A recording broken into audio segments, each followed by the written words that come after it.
When I got older, I learned that darkness is a place and it's full of monsters. I'm Chris Pipe, And I'm Eddie Webb. and today we talk about Shadow and Bone Season 1.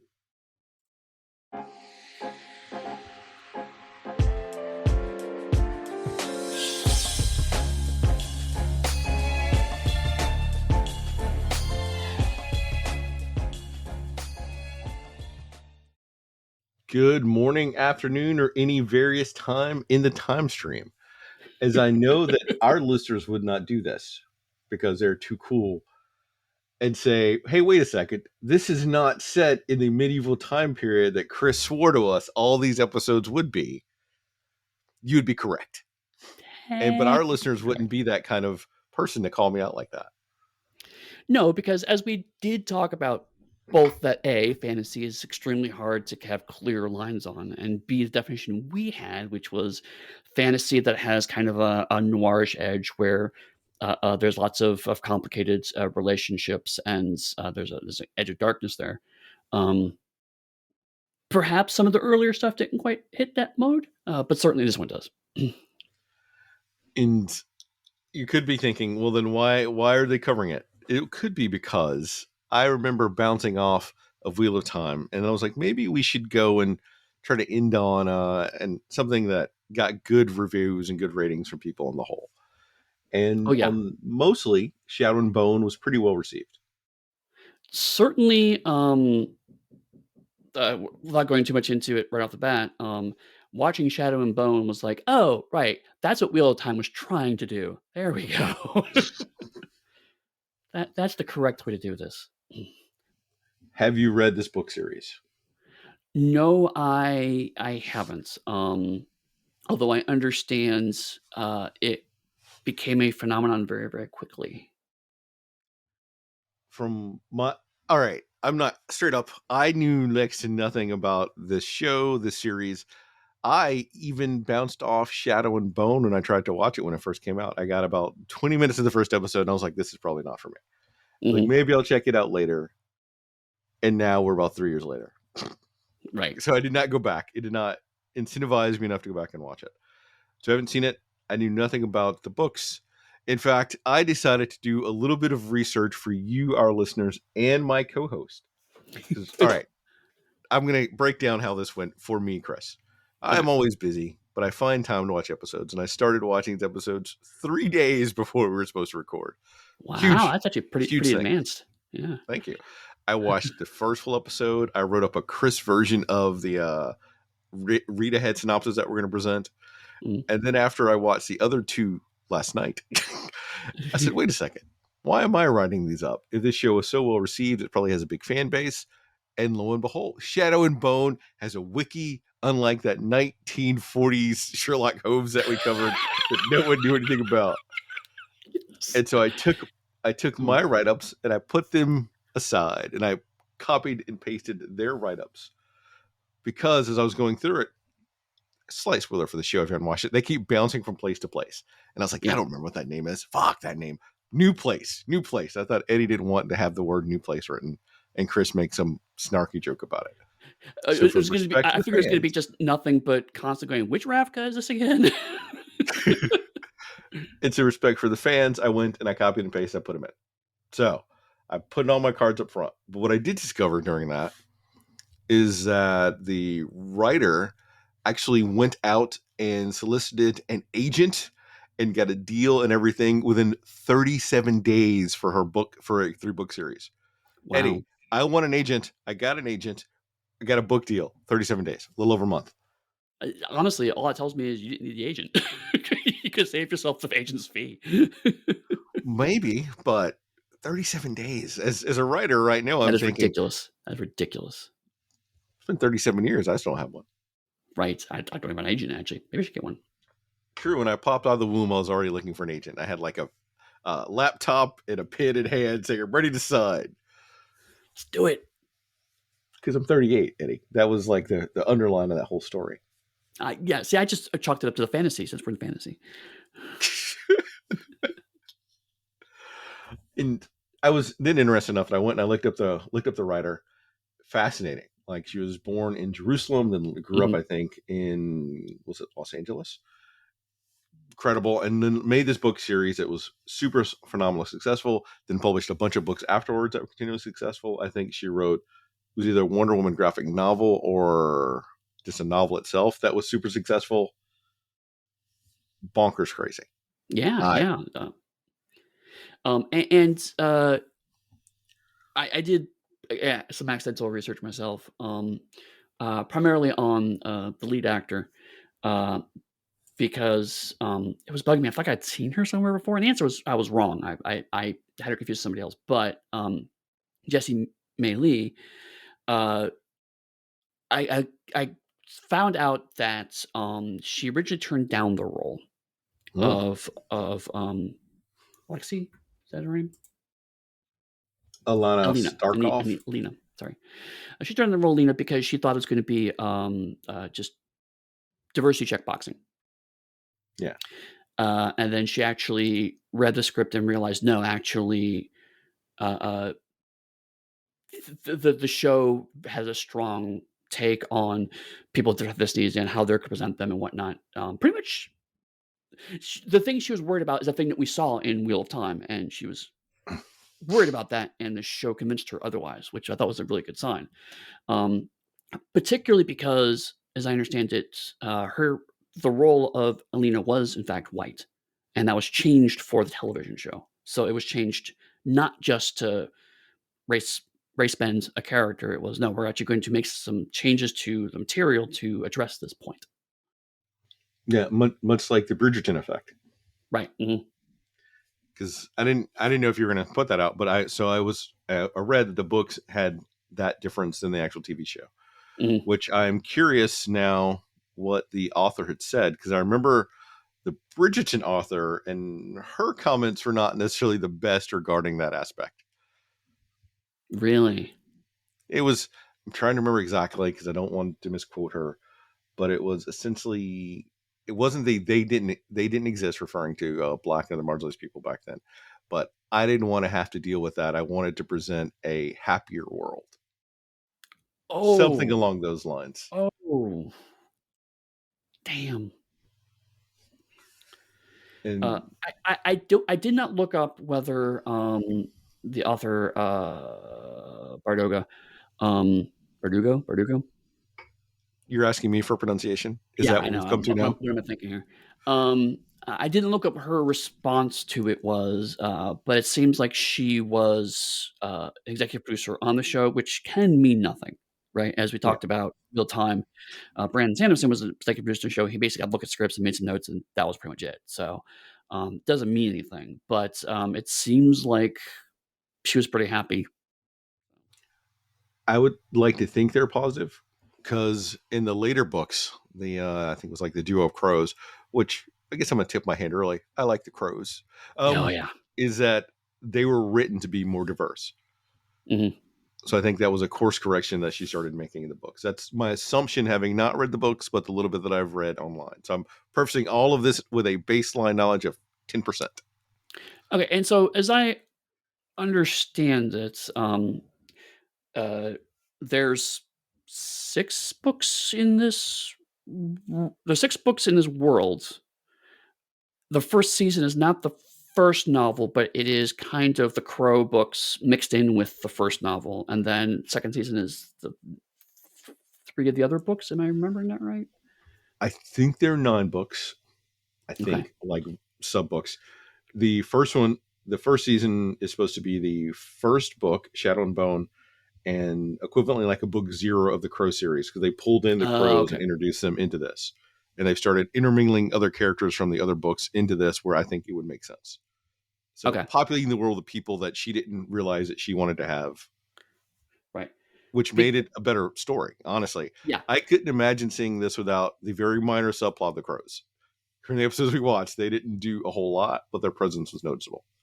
No, it was one of those things that, because if possible, I try to watch an episode a day. I like to have a I don't wanna binge watch them. I try to watch them if I can have a little bit of space, and so sometimes I'll find stuff out in between, because, for example, Reddit has a weird propensity to find out what I'm watching and go, "Hey, you wanna look at the Blake 7 subreddit. And it's like, I've literally never clicked on the link in that, but I am watching Blake 7. So I guess, yes, I do want that. Um, so I started seeing some Shadow and Bone stuff. And that's how I found out that the Crows were actually a separate series just set in the same world. And so when I watched it again, I was like, okay, I could see how this was kind of stitched in. Yeah. But then, spoiler for episode 5, they did a really good job of making that all land in a great way. So it was I had the moment of like, oh, this looks like it's all one story. Oh, I can tell there's two different series. Oh no, it looks like it's all one story. So like, it was a really good adaptation on that front. That there is a level of care and interest in the material that was just missing in the Wheel of Time. Both of them had good budgets, but I think the Netflix series spent more on their budget and everything else to make the show happen. You can feel it in the sets, in the clothing design, across the board. Maybe Oh God, not yeah. in all the fight choreography, but across the board. Yeah, hilariously, the show this reminded me of when I first started watching was I was like, "Oh, this is Full Metal Alchemist," because it also has a kind of 19th century but fantasy aesthetic. Um, and but you're right, like just throughout it, like both Wheel Time and Shadow and Bone have a strong color as color of costume as a dynamic to see on the screen element. Yeah. But in Wheel of Time, it was just okay. They wear different colors. That's kind of it. Whereas with this, like the costumes look good. I mean, they didn't look nothing about this looked generic fantasy at all. No. Everything looked like it was made for this world. And 2 points, I guess. The first, when I saw it, it instantly made me think of the Legend of Korra. Not so much Aang and Yeah. Avatar, because it needed to be a little further ahead of the timeline, but I felt Korra when I was watching it initially. From Yeah, like no, its absolutely. magic and everything else, the use of tech, how it's better integrated for Korra than it was for Avatar. And I'm not going to say if I lost that feeling watching it, but it was very noticeable in the first episode. One of the reasons it feels probably so distinctive is the author, whose name I can't pronounce, said that she wanted to make it in Russia because there's a different sort of strength and darkness and vibe to Russia that wasn't in other places. So that was part of Mhm. like her overarching story for it, much how darkness and how she said darkness in fantasy was always a metaphor, but she wanted to make it a physical, tangible thing. I will say, if you took someone who didn't know anything of the backstory of it, and you showed them an episode of The Witcher and showed them an episode of Shadow and Bone and said, one of these writers is Jewish and one of these writers is Polish, which one is which? Right? Because Shadow and Bone feels more like a show written by a Polish author than The Yeah, Witcher does in some ways. it was incredible. And so I even pulled another quote, like her definition for the genre is Zarpunk, a fantasy with inspirations from early 19th century Russia. Mhm. Yeah. Yeah. If I was going to write a fantasy series, it would be in a similar time frame, not in Russia, because my knowledge of Russia is not strong. But I love the mix of tech beside magic, which is also when I play Pathfinder, the GMs hate me because I go for like a gunslinger usually. Yep. Shocking that I, of all people, would want a gunslinger. But I love that aspect of it, where the guns are impressive, but magic is more impressive. But there's a balance there that's very well struck. Yeah. And like you point out, like Korra, Full Metal Alchemist, there is a weird kind of micro genre of that 19th century, early 20th century fantasy that I also, when I think about fantasy, I gravitate to. There's also I can't remember the name of the series, but a book I picked up, published a couple of years ago, a City of Last Chances, which is similar in the sense that it is very much a city. It's a huge metropolitan city, which something you don't see often in fantasy worlds. And the whole thing is based on the politics of this city that had been invaded. And now there's a small resistance building up inside of this city. And so it goes into the seedy underworld of it. It goes to the politics of it. And there's a little bit of slightly more forward than medieval technology in it. So yeah, I think Yeah. I also really gravitate to that. Not quite swords and sorcery. I mean, so there's definitely sorcery and there's definitely swords, but there's also an additional layer on text. To me, it makes the fantasy pop more in some ways. And it's not even urban fantasy, how say a Dresden would be, Right. Dresden Files. It's its own genre we just talked about, and I love how it's not quite one or the other. It's not quite genreless, but it's broaching that point. So for our one vocal listener that's in the Discord, if you want Eddie and I to write our own Czar punk fantasy game, you let us know. Maybe we can make it happen for you. Right. You see Eddie's laughing because I think it's going to happen. It's like, oh yeah, no, we'll totally do this later. And then 2 years later, oh man, we should totally do this game. Oh, so I didn't know a lot really about most of the cast or anything else. That was those snippets I picked up. I'm not gonna say if I enjoyed it more or less now, but I did watch all 30 episodes. Is there anything else that you want to go in about some of the back history, the creation, how it only got 2 seasons, even though the second season was more successful, had more eyes? I think it was it number 10 in Netflix rating charts for about 6 weeks. Yeah. It is, from what I can tell from the fandom, it is a genuine befuddlement as to why it hasn't gotten another season. Some of the scuttlebutt that I read up talked about how the writer for this was one of the lead people during the writer strikes, uh, engaging to make deals, and all of the cast during the actor strikes were very vocal and out striking. And when all that was resolved, this series was canceled. The spinoff series was canceled. I'm not saying there's a linkage there, but if I was a conspiracist, I would say that those two things are related. yes. Um, a couple things because the two leads, I got interested in knowing more about them because much like Wheel of Time, I didn't know hardly any of the actors. I was curious. Um, Jessie Maylee, I talked about. She uses she/they pronouns for reference, but she's fine with people using she for consistency. So, uh, but both her and Archie Renault, who played Mal, they're both actually British actors, which is great.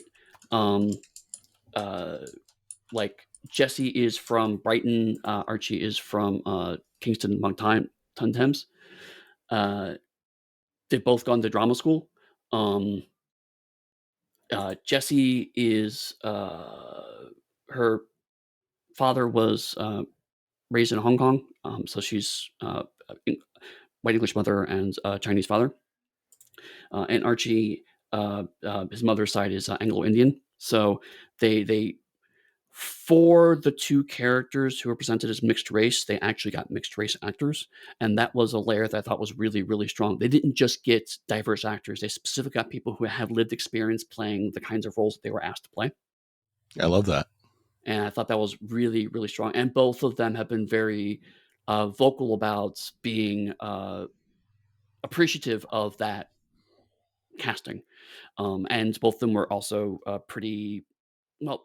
Jessie was more vocal about her reticence, but Archie also was like, I wasn't quite sure, but then I read the script and really loved it, apparently, in interviews. Um, uh, I did not know where I had seen Jessie before. I still don't know where I think I saw her before. But Archie was in Gold Digger. That's where I recognized him from, Do which is you 2019 show. do you recognize where you might have seen the Black Heretic from? Was he in a Marvel movie? I almost started off this episode not with a quote from Shadow and Bone, but with a quote from Punisher. Was Do you that not remember really? Frank's rant? You know what, Bill? The whole thing. He's Oh, Bill. He was wow. Frank's antagonist in the Punisher. He looks very different. Very different. So that's where I know him from.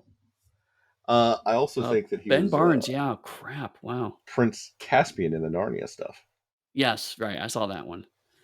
But it'll always be in Punisher for me, and like the great Frank Castle rant.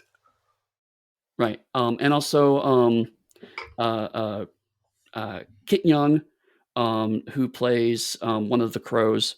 Um, Jasper. uh, he's actually Scottish, and again, like it was nice to see the fact that yes, there are people of color who live in Scotland, and they're proud of their Scottish heritage, and it's Yeah, cool to see that shown on the screen. it was very nice. So, I mean, like within 5 minutes, I was just like, "Oh, this is going to be way better in terms of." It honestly, it weirdly reminded me of as much as I dinged it particularly. It reminds me a lot of the irregulars in that regard, in the sense that strong British cast, nice diverse cast, and they all seem to more or less fit their roles really well. But this one, I think they took another step forward of like, okay, let's really think about the casting. Let's really make sure that it's the best possible people reflecting of their lived experiences in a very authentic way. And I frankly saw it every moment on the screen. The my all right, I'm gonna start at the top. My biggest issue with this, have now you having it a great compliment, is the pacing is very slow. Oh my god, it's glacial. And that was one of the complaints they received from people's like, it is too slow, it takes too long to get into it. Mhm, And they, from my understanding, they corrected that in the second season, mhm. which I am sad the show got canceled because I can see the quality and time and effort that went into it. And it is something I wish that could have had additional seasons. Because maybe it's something I would have finished watching now that we've covered this much of it. I have enough interest to try to go and watch a couple more episodes. But when my initial bounce off of it, I still agree with. If we weren't covering it here, I would have stopped at about the same point. Uh, and I have to be honest, same, right? Like when I first started watching it, I was only because I had just finished watching The Wheel of Time was I willing to give it more of a chance.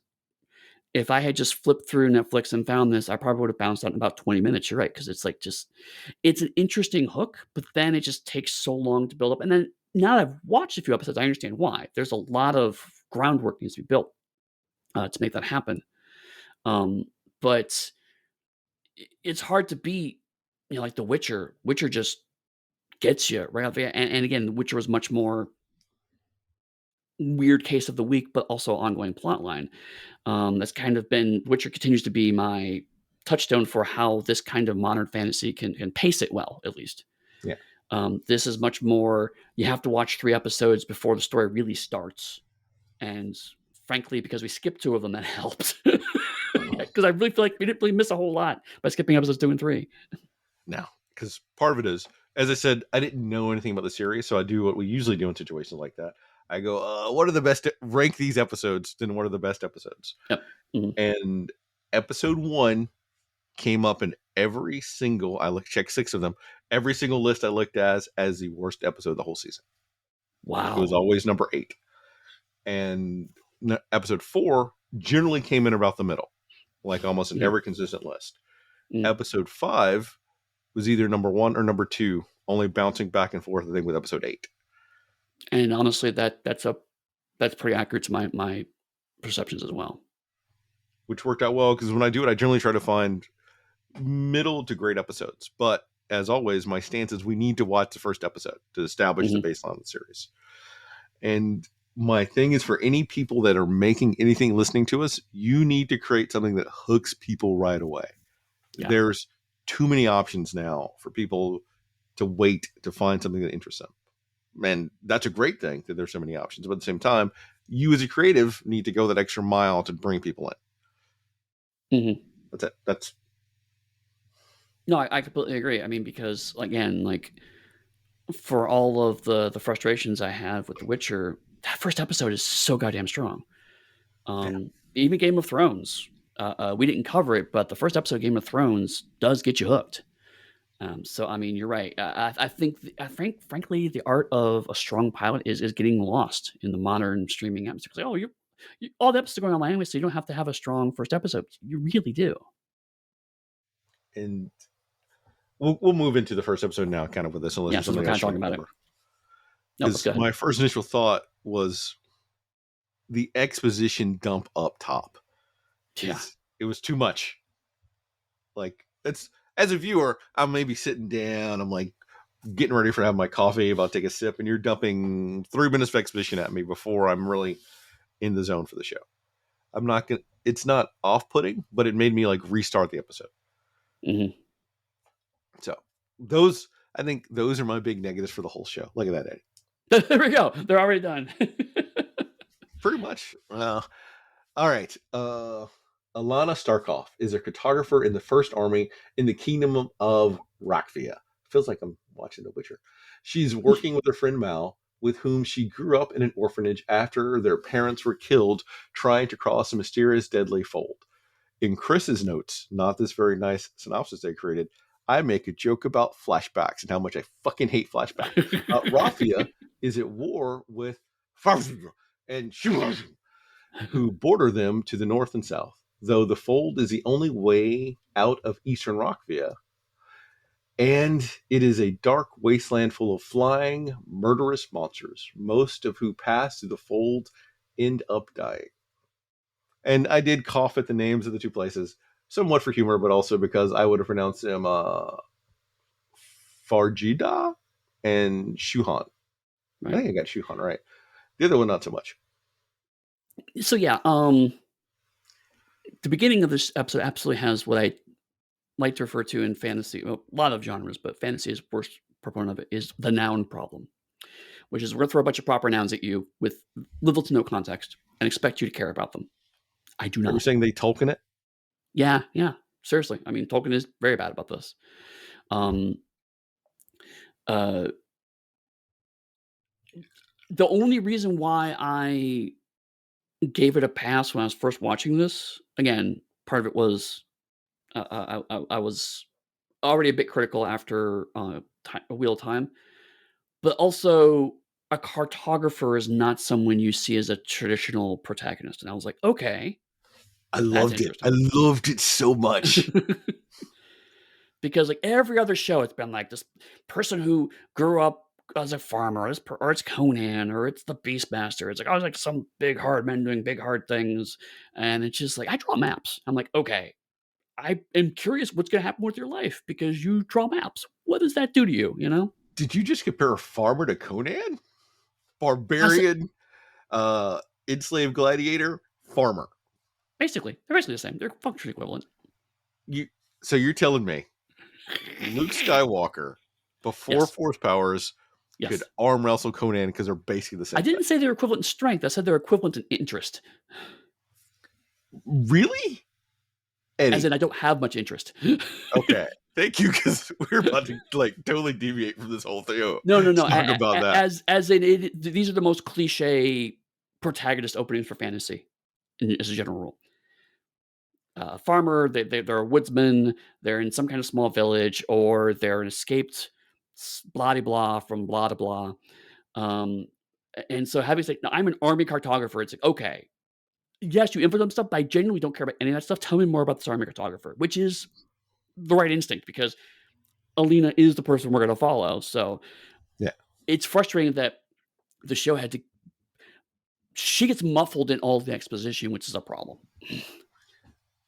So I'd like how they've restructured some of this, because at the opening we just talk about the Black Heretic, we talk about how the creation of the fold is Mm. done and everything else, and we start with him essentially and not her, which as a viewer could be somewhat weird since the shift isn't going to be totally away from this person that supposedly died.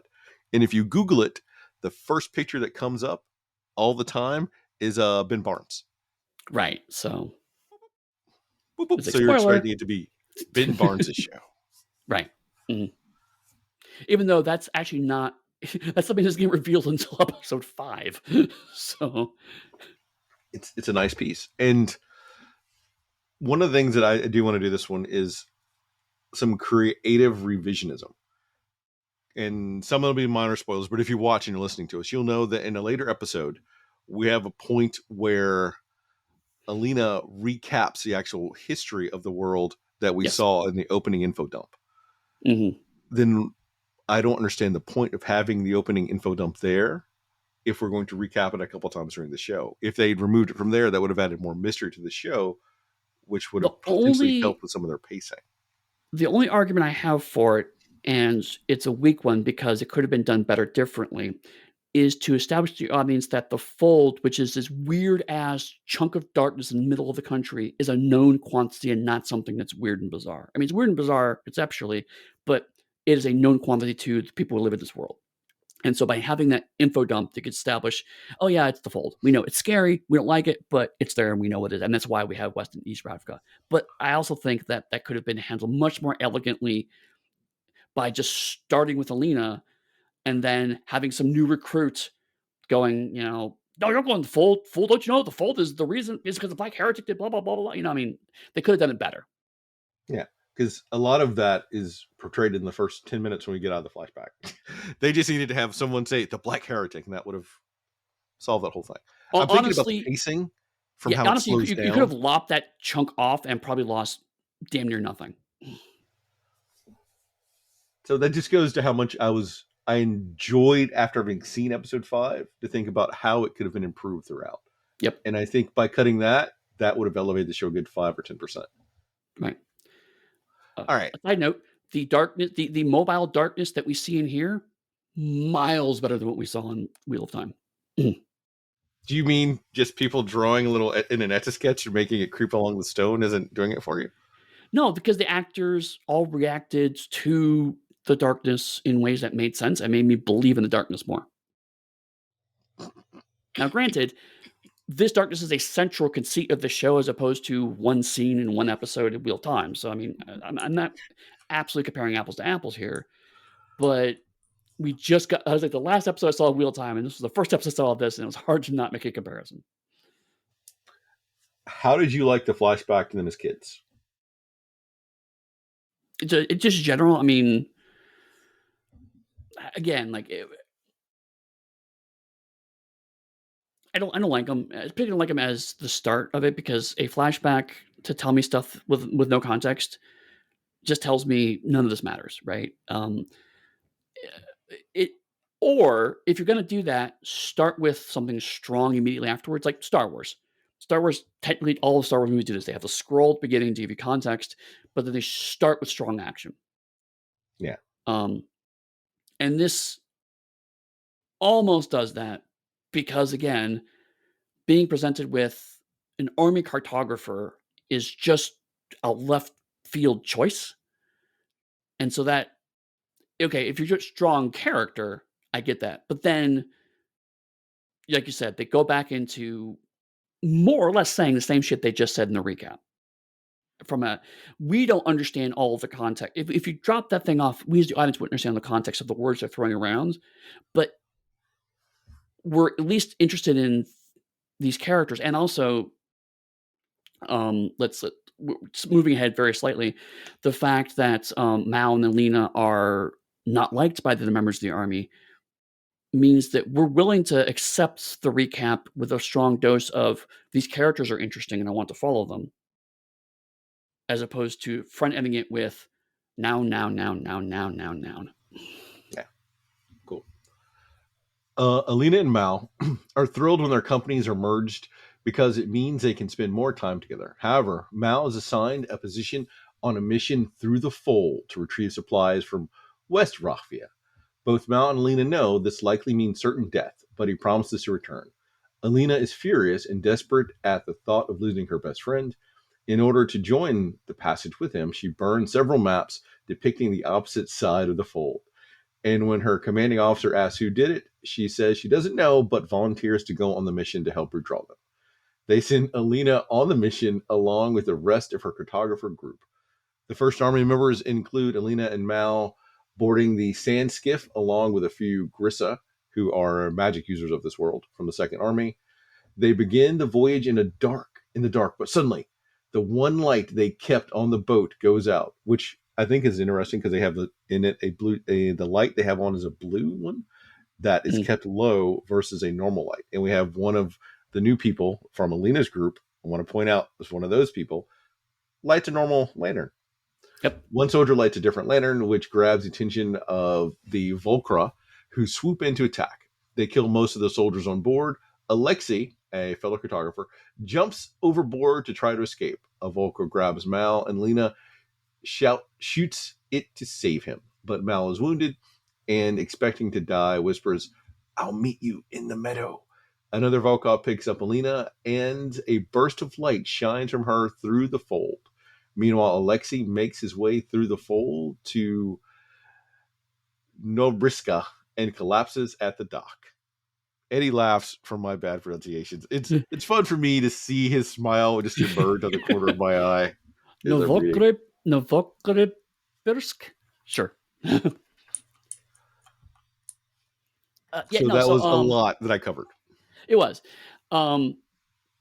So as soon as I heard about the West Ravka, East Ravka thing, I immediately thought, oh, this is a Berlin Wall analogy, right?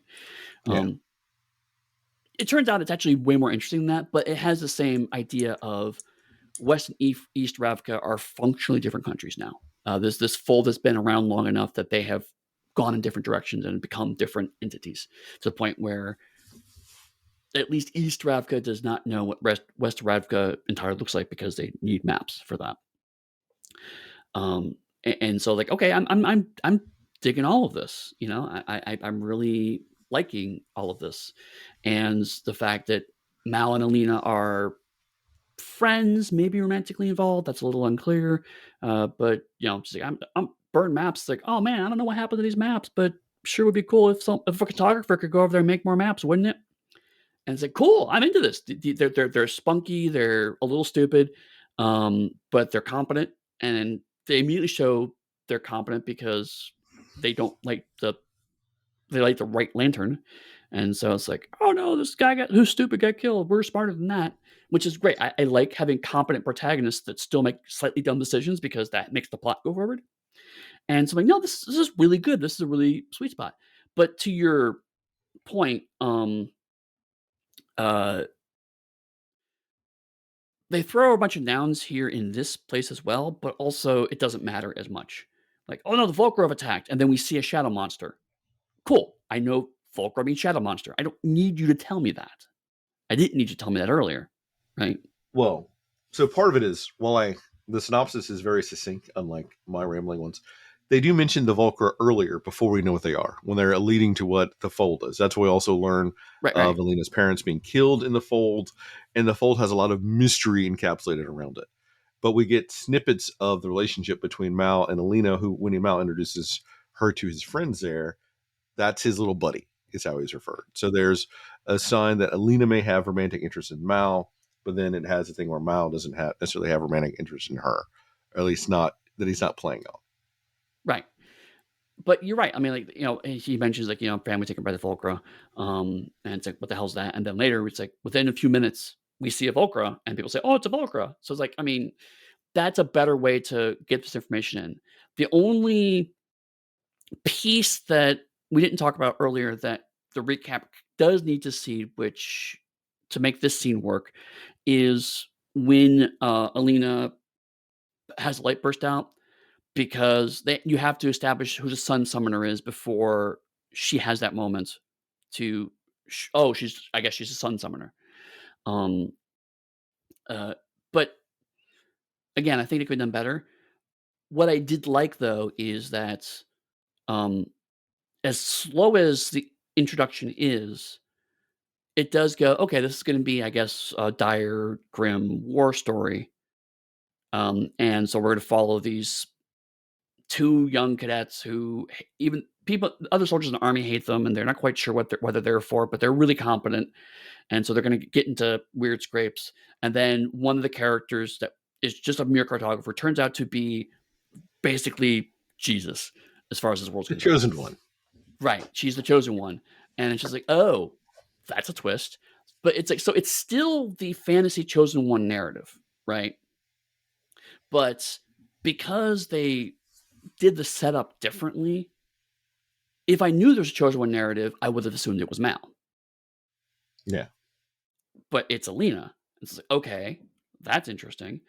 And because there's just no real, like, the way that the intro establishes it, it's the Sun Summoner will eventually come, and you feel like, okay, maybe that's gonna be like the plot of the first season, or maybe even the end of the episode, we'll see that. No, but like 10 minutes in, boom, she's the Sun Summoner. oh shit, okay, we have escalated quickly. Um, so it's not that the pacing is so I said the pacing is slow, and it is slow, but it's also So weird. this this is written, and then they've clumped together the main story beats. We don't learn that she's the sun summoner until the end of the episode. Like Well, that's almost no, one of the but last scenes. So you're saying 10 minutes, but I want people to know this is like a 55 minute episode. And about 48 minutes in, we find out she's a sun summoner. Before that, there's looks, there's burning of maps, then there's the uh subplots. Yeah, okay, so, you might be right. This may be a case of me just knowing these tropes a bit more because as soon as she's in darkness and the light comes out, I'm like, "Okay, so obviously she's a sun summoner." You're right. It's not the episode where they confirm it, but I knew. I thought that was intended. I thought that was the you're supposed to know she's a sun summoner. So maybe that was just me being a little more knowledgeable about how these things are paced. yeah. And I'm, as someone that is not familiar with the books or the world, I'm trying to view it as someone that would come in with no knowledge base. Okay, that's fair. No, that's fair. Then that from that perspective, then it's still a bit slow. If it's just if you look from the perspective of, oh, I guess some of them have light magic, um, and that's the Because weirdness. when we enter their camp, we see there are people throwing magic around, like doo doo doo doo. So Right, that right. It's like, establishes that there's magic there. But we're not following any magic people. We're following a cartographer and a pathfinder. okay, now that you say that, that makes sense because they explicitly say that all the magicians are on the second army and she is in the first army. Mm-hmm. So okay, so I could see why maybe I just happened to guess correctly. Maybe that's what happened there. Um, uh, the way you're framing it now, I could see now the logic of, oh, it's weird that remember the first army is a magic user, so maybe the story's going to be she gets recruited to the second army, and that divides her up from her friend in the first army, and that's not what actually happens either. So from that perspective, okay, no, I see the pacing makes more sense now. I just immediately went, oh, she's a sun summoner. Yeah. But to your point, if it didn't have that intro, I would never have thought that, and therefore would have been saved that particular advance beating ahead of the plot. Yeah. And if I look at it through Chris' eyes, I knew that she was a sun summoner because they showed her smiling when she's coming into dock as a photographer. I was like, that's gonna be our main character. Well, I And our mean, he's the main main character, character. Yeah, what's that? yeah. No, that's fair. That's fair. Our When main you go character from is going to be the the first person person you that focus on, has yeah, yeah, powers. yeah, Because yeah, while yeah. the first scene is Ben Barnes, it's not Ben Barnes in focus. It's Ben Barnes riding a horse. It's Ben Barnes' back. It's shadowy magic all over Ben Barnes. It's like great. The You used to say Ben first, Barnes, I do. I like the bing, bing, much how I like Peter Parker, Reed Peter Richards, Parker, Ben Barnes. Jessica Jones. It's fun. Stan Lee taught me part of that. And then I learned about Jack Kirby and what Stan Lee did. So I'm Kirby all day, every day. Um, it was nice to see the displays of magic that they were showing and how magic is something that for people that can do it is easy to do. I'm Mhm. now curious about their magical system because while I had a lot of problems with Wheel of Time, I did like the confines of that magic that we were seeing there. I completely agree with you there. And to be honest, I see a lot less of that in this show. This show is a bit more magic just kind of happens. And in fact, I'll talk more about that in episode four or five. But one of the later episodes, that particularly annoyed me. Um, Where you can just so yeah, fireball all day seems to be fireball, yeah, fireball, fireball. Um, to go back to that though, the bursts of light and everything else, fun to see. It was a nice moment to see like the light shine out and we get a big glimpse of the monsters and the monsters all incinerated, letting you you're so know good. that this person is going to have to be the antagonist for whatever the shadow fold is, which is a Mhm. nice capstone because their parents were killed in the fold. Right. Yep. And I got to say though, Alexi jumping overboard to run through the darkness. Oh, that was a ballsy move. I'm saying go cartographer. Yeah, I mean, again, like I mentioned that by the end of Wheel of Time, I didn't really like a lot of the characters, except for one or two. Here, I was charmed by just about the entire First Army group, for almost right out of the gate. Because they did things to make you like them. Like Yeah, Alina volunteers going to sing, and her friends say, "We're not going to let you go by yourself." Even if some of them didn't necessarily love her, but they were a unit, and so that's how they function. And like, we're going to go mhm. with you to help you do this thing into this dangerous unknown environment. So that makes you It's care funny about now that you mention that. I'm reaching way back in the time machine, but it reminds me of the Gundam '08 team that we watched. it. Yeah. In terms of here's a group of army soldiers of a ragtag unit that they squabble, but they have each other's backs because that's what you do in a unit. So yeah, it's the exact same dynamic. And so one of the things that I wanted to point out before we move on is that while she's a cartographer in an army in the army. So Mhm, being a member of the army infers certain basic skills. mhm. So for me, that's one of my favorite things to do for a character is that you put them in some sort of thing like that. Because then they have some essential skills you can fall back on later. And the explanation is, well, they're in the army. They probably learned X or Y. Because one of the things being in an army, regardless of what your MOS is, you're a soldier first. Right. It's your skill package, if you will. Hey, hey. Anything else before we move on? Nope. Meanwhile, in Ketterdam, a seaport on the Isle of Kretch, gambler and gunman Jasper calls another player out for using counterfeit coins. Jasper shoots a hole through one of the coins, but is reprimanded by his boss, Kaz.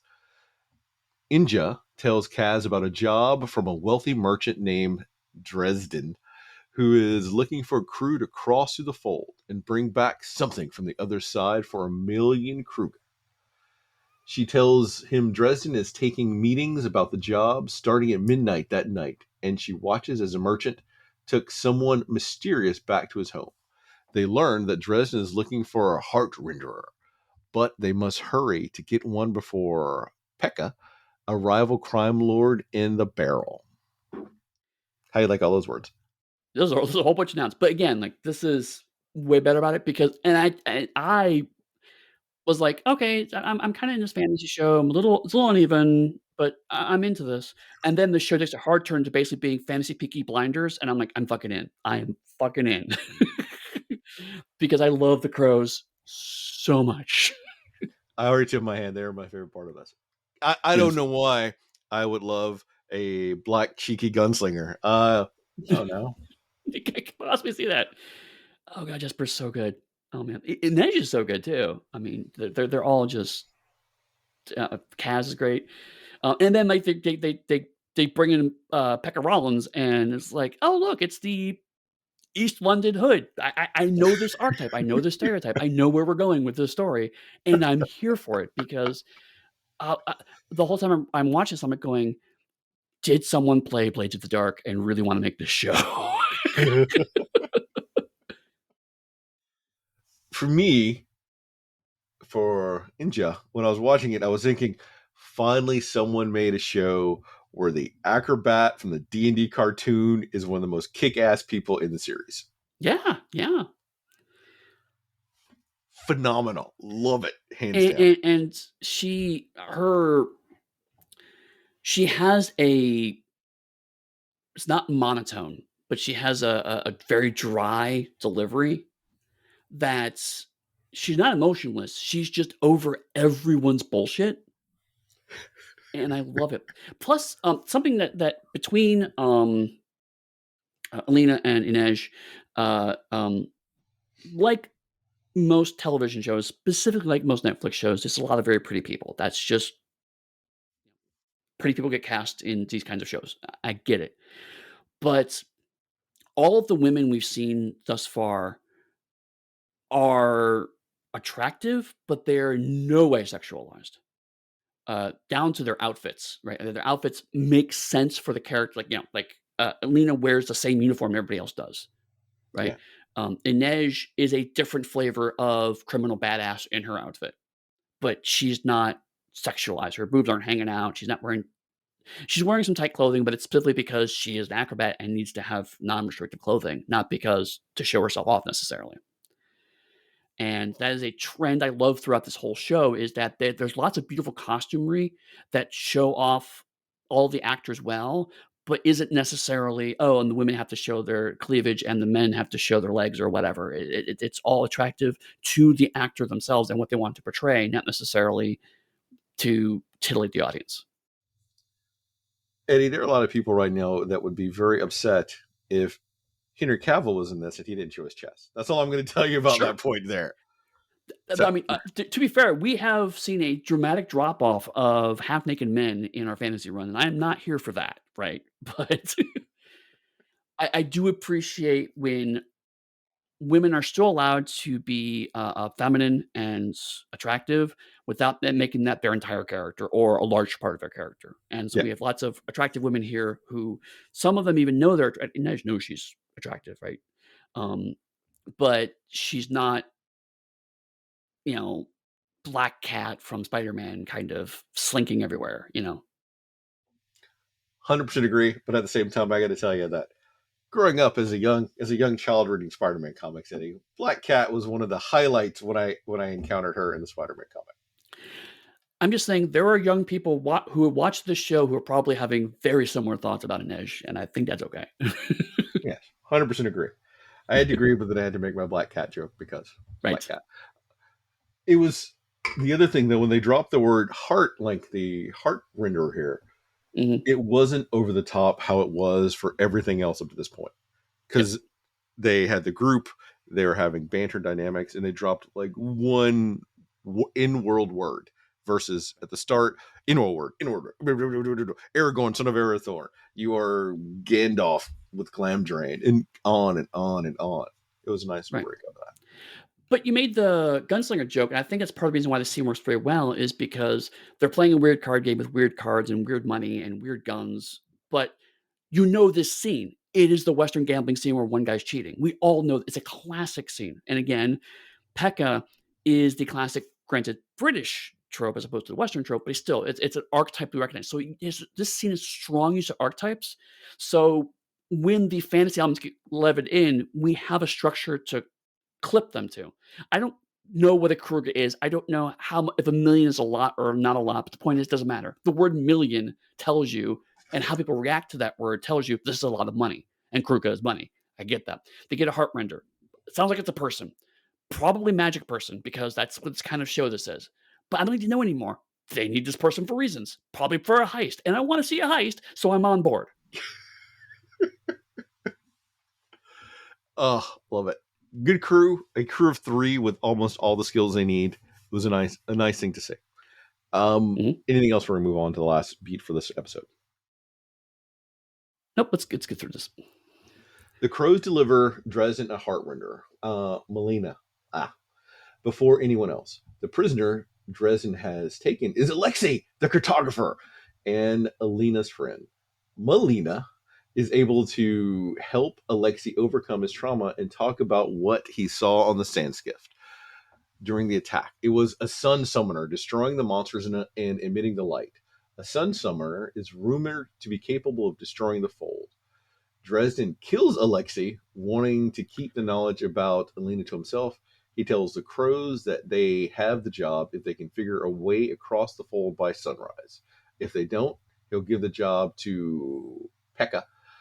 Meanwhile, the ruined Sandskiff carrying Alina and Mao has run ashore back at their camp. Right. So it's funny because like we're talking a lot of praise about the worst episode of this season, which says a lot. Um, but this chunk of the episode, I think, illustrates the problem, which is that we have to establish Alina and Mal in the first army, and then we have to establish what happened there before the crows can do their crime bit to start to sync up the stories. Right? That's a lot to get through in an hour, and so what the pace the reason why I think this episode feels so slow is that it's constantly stopping and starting. We have the flashback, and then we stop to go to the first army, then we stop to have the conflict in the fold, then we stop to introduce new characters, then we stop to introduce Pekka, then we stop to introduce Dresden and his needs, and then we stop to reintroduce the skiff back into this. So it doesn't really flow, which is a shame because the entire back half of this episode is basically the leverage show I've always wanted.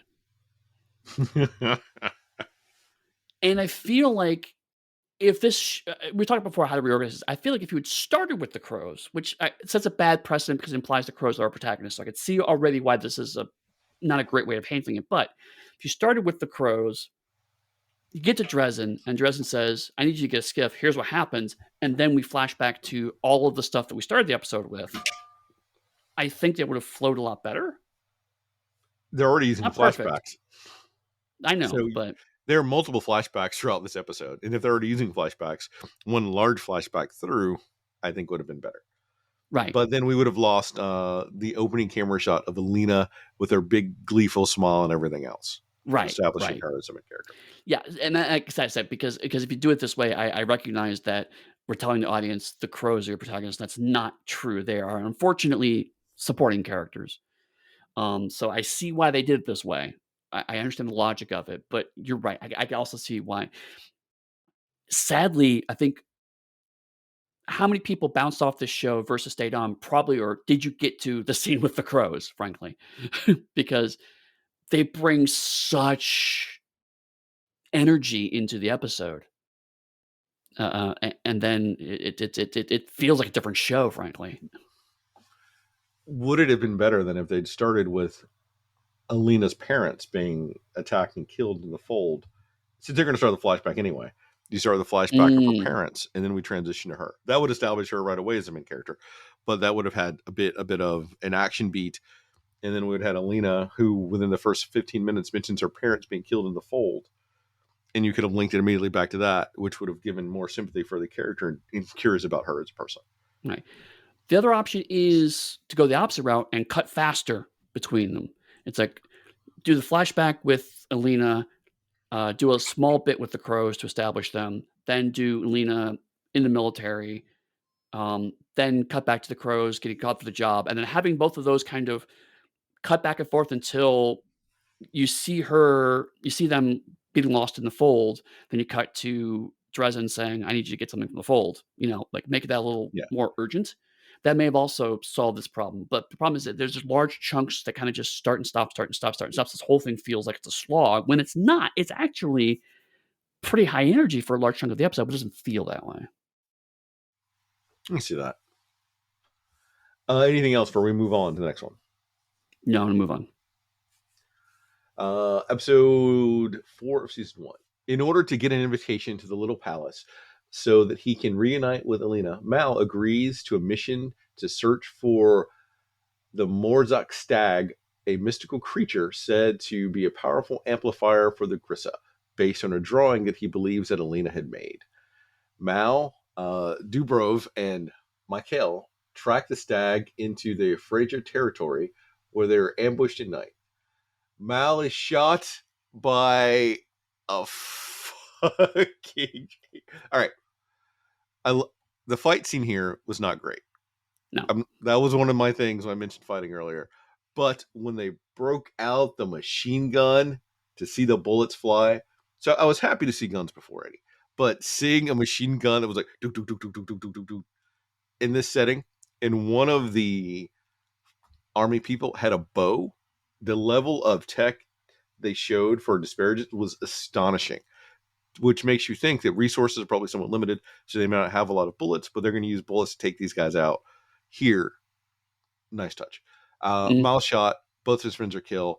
Mal breaks down into tears, and when he looks up, he sees a stag. That's a lot of his story for this episode. You're pausing there? Okay. Yeah. Um, no, I agree. Particularly, uh it was a little I was like, they're shooting for certain time periods, like, I feel like it's early 20th century, and then I saw that machine gun, that specifically that World War I style hand crank machine gun. It's like, Yep. yeah, you're definitely right before World War I or late 19th century. So when you said the Tsar punk, it's okay, yeah, that's probably what they're shooting for. But you're right. It shows you that, I guess the Fjordans really have a higher technology level, and you could see why maybe they don't want to have to fight them. This is a lot more showing rather than telling than we saw Yeah. earlier. And for all I know, they may have told us this stuff in the previous 2 episodes, but it shows you how much we don't need to be told that we're able to skip those 2 episodes and more or less figure out what's going on pretty quickly. Which then makes me wonder if those episodes were like a total waste of space, and if we can make such progress through this, would have been better to fill it with something else. Right. Because for our format, it worked great that we could skip Yeah. 2 episodes and not notice the difference. But if I was a viewer, I would have definitely been gone by the end of season 3. If I could have made it that far, no way I would have stuck around, because I give everything normally 3 episodes. That's my bouncing point. Right. The other thing I like about this intro is they actually address one of the weird tropes in fantasy because the mission leader's like, I need to go find Marzava Stag. And he's clearly eye rolling about the whole thing. And everyone's like, oh, that's just a myth. And then Mal's like, we literally have the Sun Summoner. Why is this thing a myth? Well, he also recognizes it's probably one of her drawings. And the thing that we've also skipped over is that somehow they're separated, which we can see from this. But he even mentions that he's been writing her letters and there's been no response from her. And if he sees a drawing, he thinks it's going to reconnect him with her. Right. So that gives him a motivation for the episode, which I like. Yeah, no, I like the fact that they addressed the thing of in a world where magic is possible, randomly discounting things because it's necessary for the plot to discount them is a little silly. And so the fact is that they walk up to it and say, no, obviously all these myths are potentially true now, so it makes sense to do it. But and also you point out, if we skip over it, there's a small reference to certain someone in the black wants this. Um, did they actually call him Black Heretic in this point? No, he's Okay. still Kiergan, because he hasn't No, had this big he's the reveal yet. black general. Black general, I think. He's not had the big reveal yet. That happens at the end of the next episode. Right. And by he, I mean Ben Barnes. Ben Barnes. Alina goes riding with Kiergan, who asks her to call him Alexander. They ride to an old fountain that he says he visited constantly as a child. Once he discovered he was a descendant of the most hated Grissa to ever live, the Black Heretic. He would toss a coin in the well. Ah, It's a I'm coin not to going to your make a witcher witcher. joke. And make the same wish every time to be anyone else. Alina recalls the history of the Black Heretic, giving us our big info dump, which I think they should have moved from the beginning of episode 1 to here. He was once the king's military advisor, but was hungry for power. The king, concerned about a coup, put a bounty on his advisor's head. The heretic fled and attempted to use the power of amplifiers to create an army. When he failed, it accidentally created the fold instead, and he was killed by it. Alina tells Kiergan that she is worried that if she fails, she'll become the new heretic. Kiergan tells her that he will not let that happen. Then he takes her back to the palace for her lessons with Bagra. Bagra gives Alina a special tea that unlocks some of her memories about her power. In a flashback, Alina was tested by the Grissa, but she hid those powers so she could stay with Mal. And she tells Bagra all of this. Right. So I had not thought about these previous scenes since episode 5. So in a way, I'm glad we're doing this recap here because knowing with knowledge of what's coming up, I like the fact that Kerrigan doesn't technically lie at any point during this. One thing he lies about saying is that I'm a descendant of the Black Heretic, but everything else he's more or less telling the truth. It's like, I don't want you to become Black Heretic because you can't, because that's me, right? So what you're saying is it's true from a certain point of view. Right, exactly. It's very Ben Kenobi. But so I will say the show does something which I love, but also pisses me off because I hate it when I get stuck by this stuff.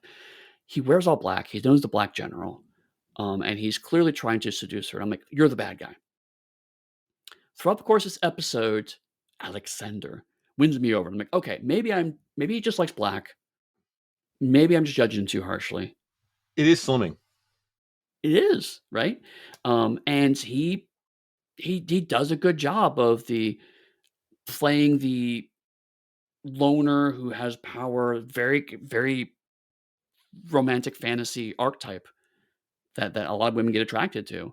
And I'm like, okay, so this is a romance story, and he's just genuinely kind of a guy who's lonely and wants someone to help love him. So I was buying into that plot against my better judgment because the show's telling me, no, seriously, he's a bad guy, and I'm going, but maybe not.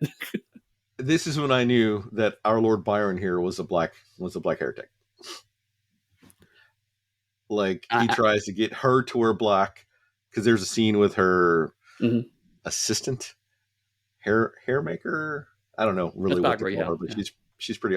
Oh no, I'm talking about the woman who comes in to bring her the black outfit Oh, that sorry, Kerrigan sorry. here wants her to wear, who is a badass throughout the series as we get little snippets of her, Mhm. and tries to get her to wear black, but instead she wears her blue outfit again. So the seduction factor is already there to get her to dress like him. I was like, he's going to be the black heretic, like right there. And then we go out to the site where she recounts the history, and he's talking about how he's always wished to be anyone else. I was like, boom, Lord Byron, black heretic. Let's see it happen. See, this is why I am mad because I was like, no, that's too obvious.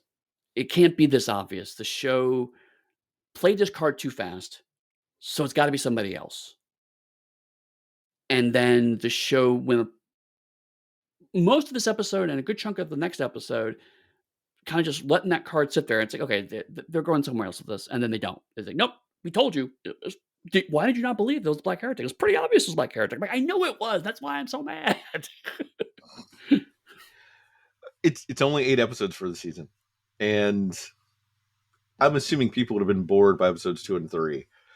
Laying the card on the table like this would then re-engage your interest to go, it can't be him. Right. And you got to approach it almost how I approach it as a David Lynch fan. He tells it like it is, and you can fool yourself that it's something else, but this is what the truth is. Right. In a way, because the way we watched it, like if we had something like this scene in episode 2 and then had like 4 or 5 episodes in the middle there, I think that would have been, "Oh, okay, it's definitely not him. It's been too long. I don't know if it's really him," you know? Um, but still, it for me at least, I actually got sucked in, which I think is a good sign for me, like in the show. It's like because I'm starting to buy into the plot lines in a way that because we were both kind of a bit bored with some of the other shows, we were able to take it apart. And me, I'm like, I don't want to pick it apart. I just want to watch this. I'm into it. I want to see what's going on with this. And that's awesome. And but for me, the other thing is he failed and he created the fold and he died in the fold. And my first thought is, how do you know he died in the fold if he's failed? Nobody can go into the fold. It's full of Right. monsters. Right.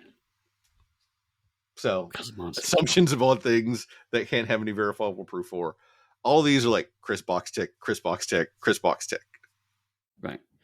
Um, but to your point earlier, the assistant, I do like the fact that um, this show had thus far done lots of big, flashy magic.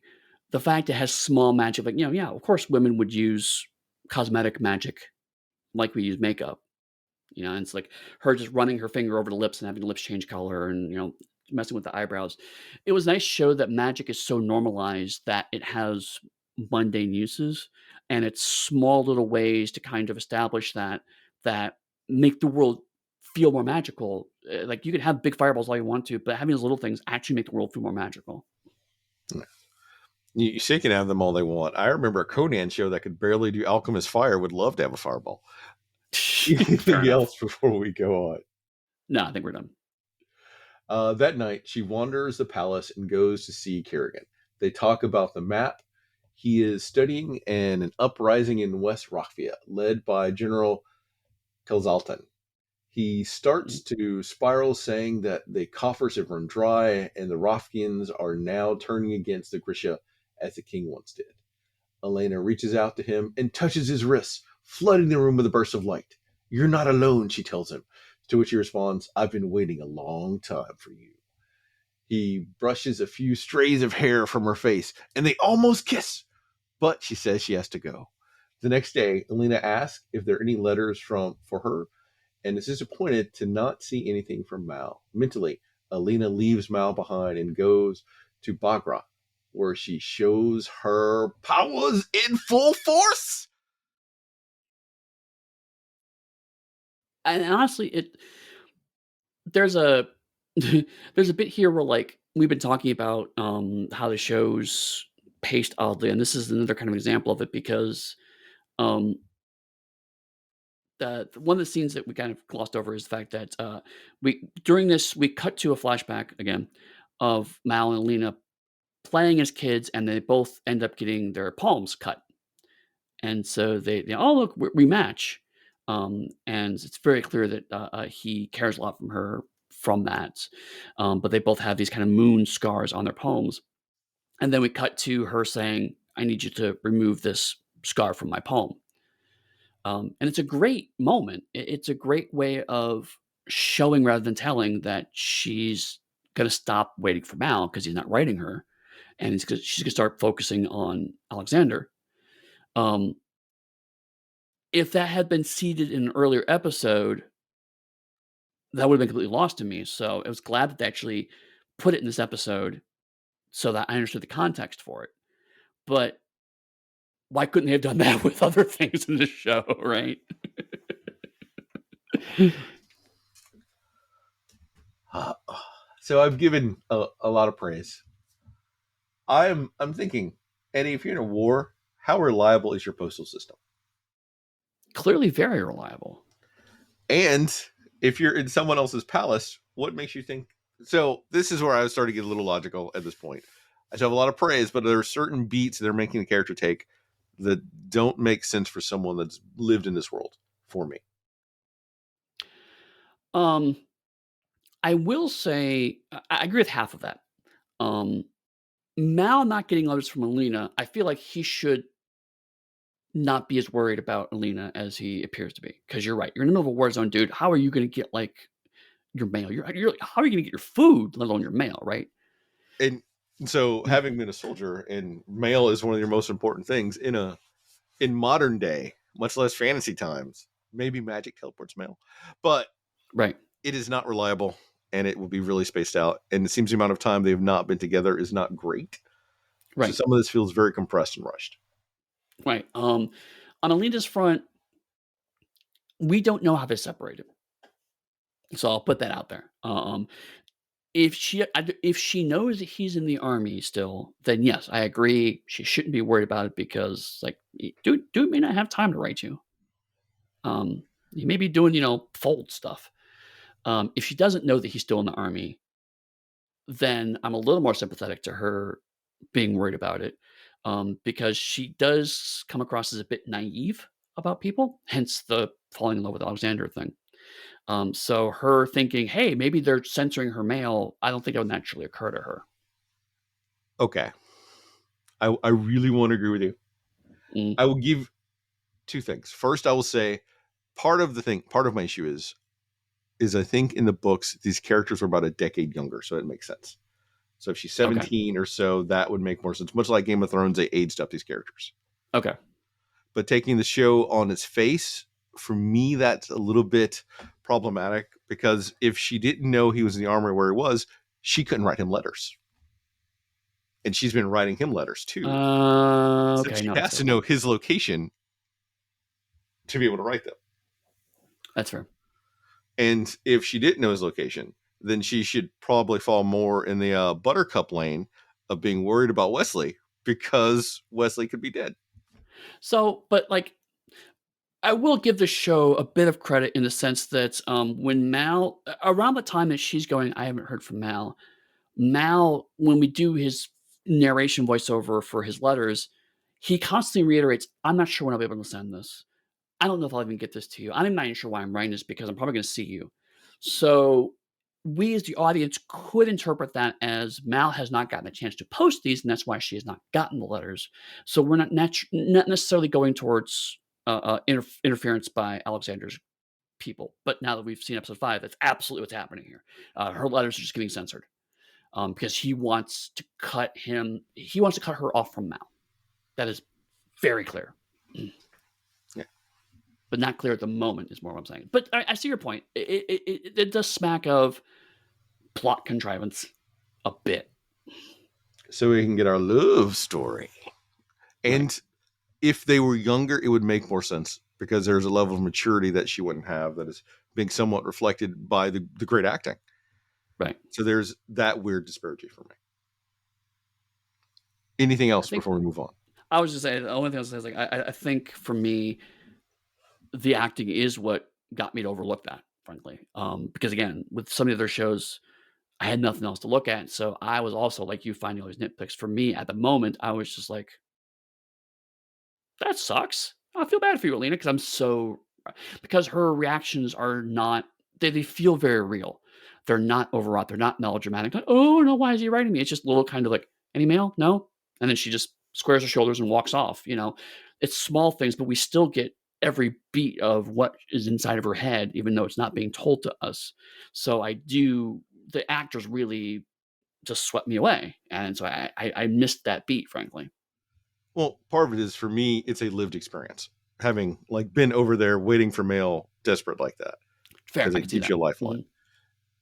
So it had an extra thing that sort of stuck out to me. Mhm. Anything else before we That's it, move yeah. on? The crows break into the royal archives in Kerbuska to steal the maps of the little palace.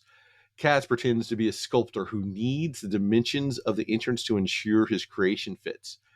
He attaches a phosphorus patch to the archive's receptionist's foot, which leaves a trail for Inja to follow. Inja descends into the archives through the domed roof. Jasper, dressed as a guard, and turns off the lights at the dome. Inja follows the phosphorus trail to find the blueprints, makes a copy of them, which is ingenious and I love, and Mhm. begins to leave the way she came in. However, a guard notices the lights went out and investigates. And her falling behind that Mhm. guard, priceless. Oh, so Um, good. India removes the rope, falls behind the guard. Jasper shoots the lock that the guard made to get her out, and the crows leave the archives. High fives, mission successful. However, while examining the blueprints, they realize there are no easy entrances into the little palace. The conductor reveals he created an opening for them to enter the palace in the troupe of performers who were invited to perform at the Winter Fete. He pours oil on the acrobat's rope, causing them to slip and fall. Inja auditions for the role, and Jasper displays amazing marksmanship, earning both of them a place in the performers' troupe, while Kaz says, I'll get in myself. This is the other thing that's frustrating about this show is all of the crow stuff is paced really well compared to the Alina and Mal Yeah. stuff because I completely missed the split seconds where the rope was oiled. So all I saw was the acrobat falling down, which is a great comedic beat of he's Yeah. standing there and then behind you see the acrobat just fall to the ground. And then they put themselves up into the fate. And so I was like, oh, that's weirdly convenient. Um, and then they show it again. They quickly recap it in case you missed it, like I did, and they show that again very briefly and say, "Oh, okay, this was the plan. I get it now."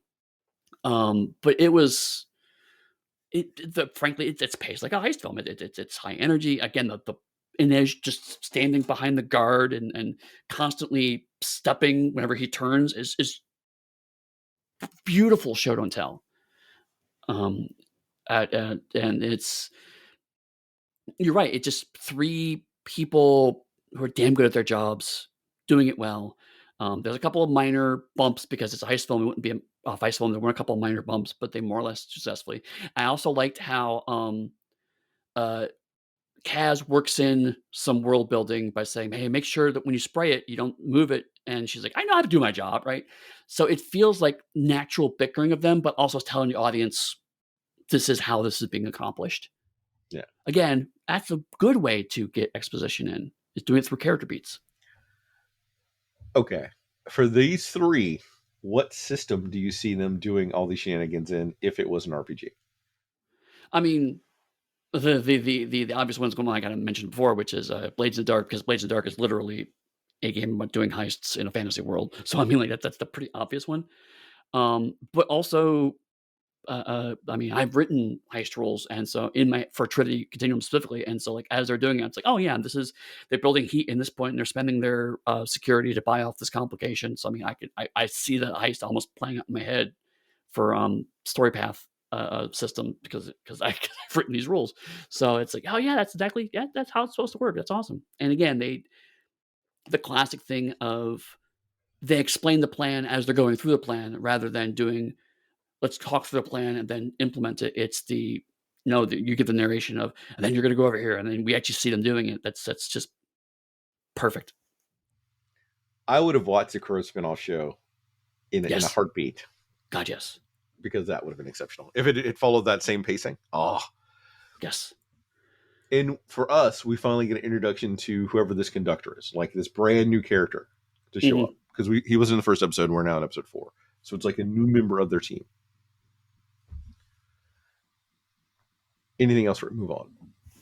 Honestly, the conductor is the one thing where it's like, well, that and how Alina and Mal split are the only 2 points where it's like, I kind of wish I had watched episodes 2 and 3. It's not like you can watch them.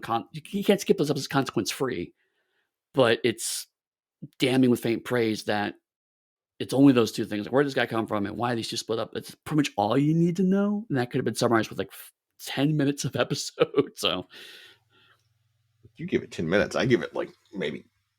I say we could watch those episodes for maybe 3 minutes worth of plot out of a right, 2-hour block. right, That's. yeah, but that's it. That's all I got. Meanwhile, on the ship, Mathis visits Nina.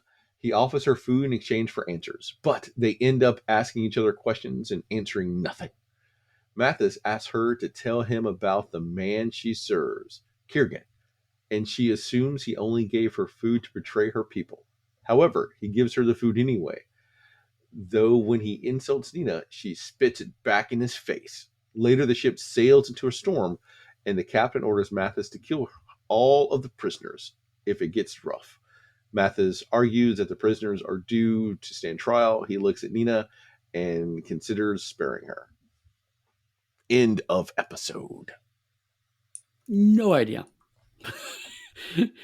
This seems to be a subplot that was probably started in the episodes we skipped and maybe pays off in episodes after this.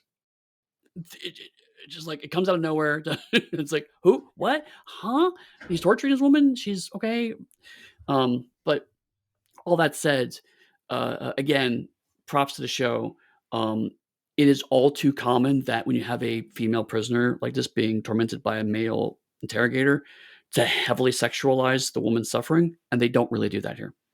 She's not shot in a provocative way. She's not dressed in a provocative way, and she has a surprising amount of agency for these kinds of scenes throughout the whole moment. So, even though I didn't know what was going on, I was like, "Oh yeah, no, great," because these scenes usually are very badly done. Although for me, it lets me know that it must have been early in her being held prisoner because of the food thing. If she's Sure, so easily able to resist, that means it's probably day 1 or day 2 of being held captive. right, yeah. But as a comparison, if you remember, believe it was Captain America: Winter Soldier, where Black Widow is captured and she's doing the Yeah. reverse interrogation, but she's dressed provocatively and her hands tied behind her back so she can have her chest sticking out.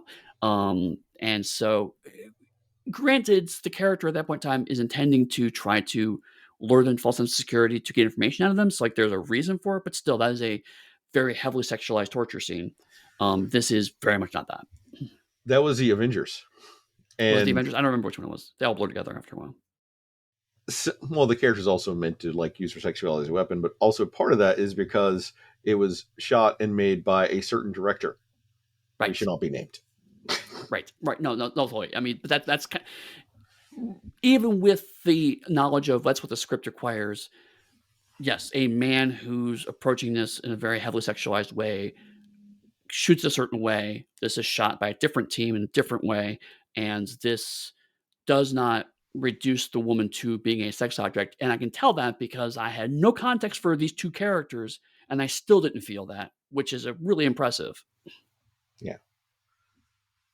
Any other comments about the ship scene before we move on? I don't have anything else because that is context that we missed. So maybe I'll take back my snarky comment about 2 minutes of plot and say it should have been 4 minutes of plot that we missed from the ship. Right. Who are these 2 characters? I feel like, frankly, there's probably 1 episode in total to get us from episode 1 to episode 4. So clearly still probably roughly an episode of padding. You're so generous. 15 minutes at most, my friend. 15. Anything else before we move on to the last episode? No, I want to talk about episode 5.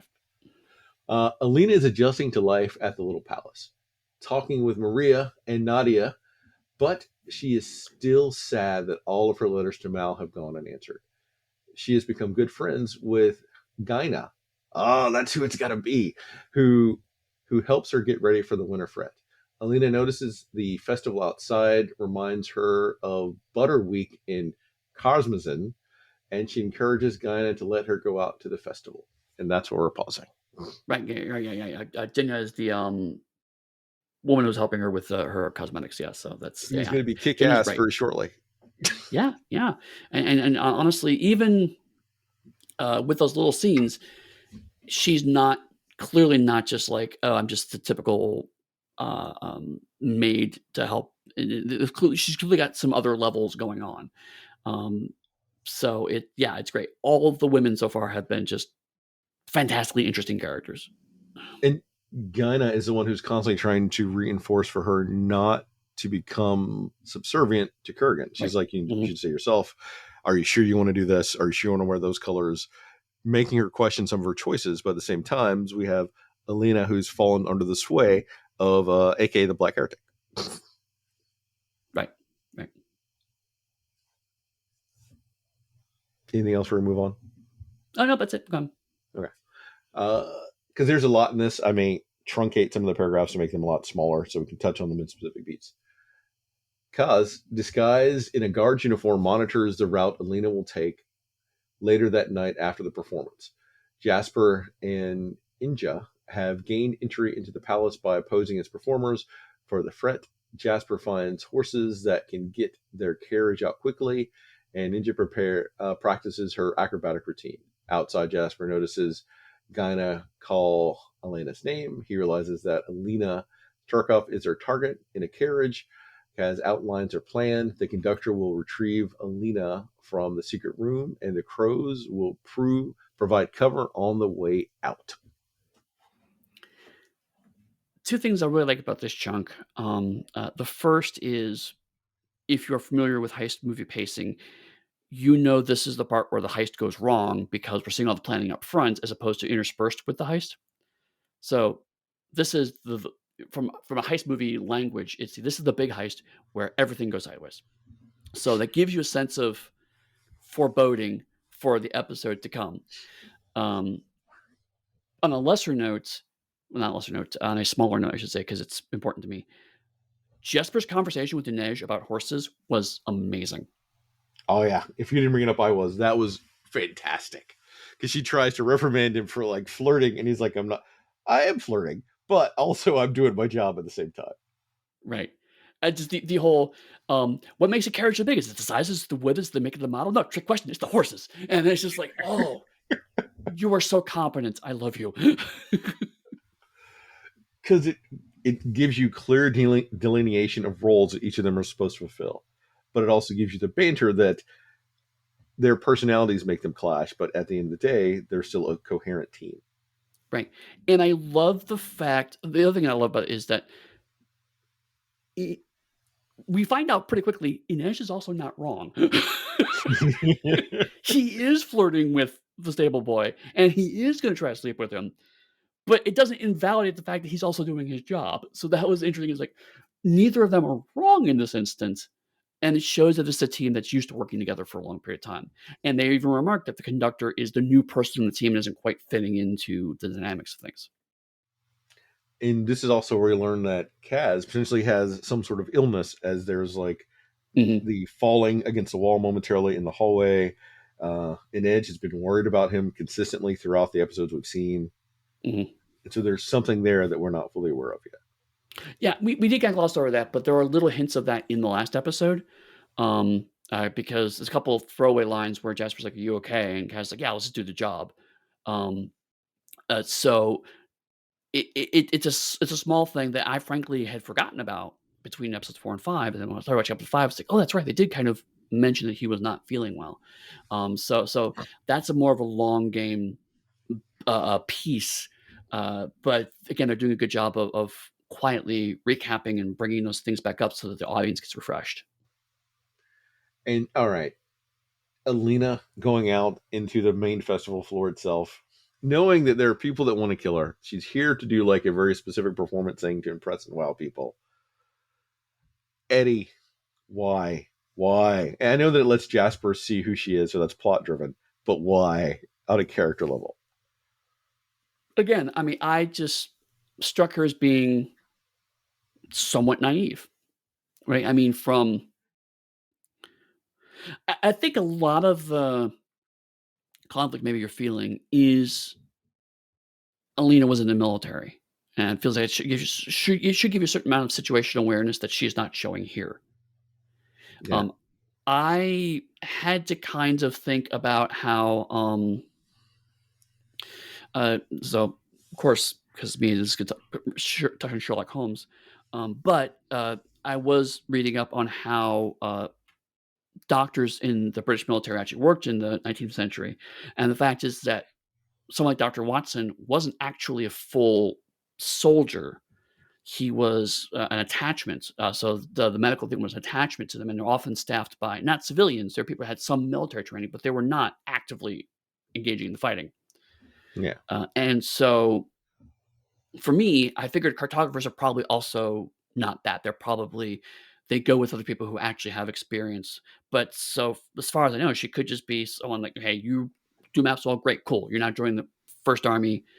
You're going to go out, and maybe doesn't have the full gambit of military experience. So it wasn't as much of a conflict in my head as it seems like it's been for you. I would say that Watson would almost be considered an officer, and sometimes except for officers. But I'm also looking at the context of the world that they're in. If they're that disliked in general, they would be grunts that earned like whatever their roles are. So they would have to go through that basic training as disliked grunts. So that would give you even a higher awareness of the situation that you're See, and this is why I brought that up because my issue with this is completely different. It's not the fact that she was a former officer that bothers me. It's the fact that we established in episode one that she is very visibly of a different race and everyone treats her badly. That is the reason why I don't see why she went outside.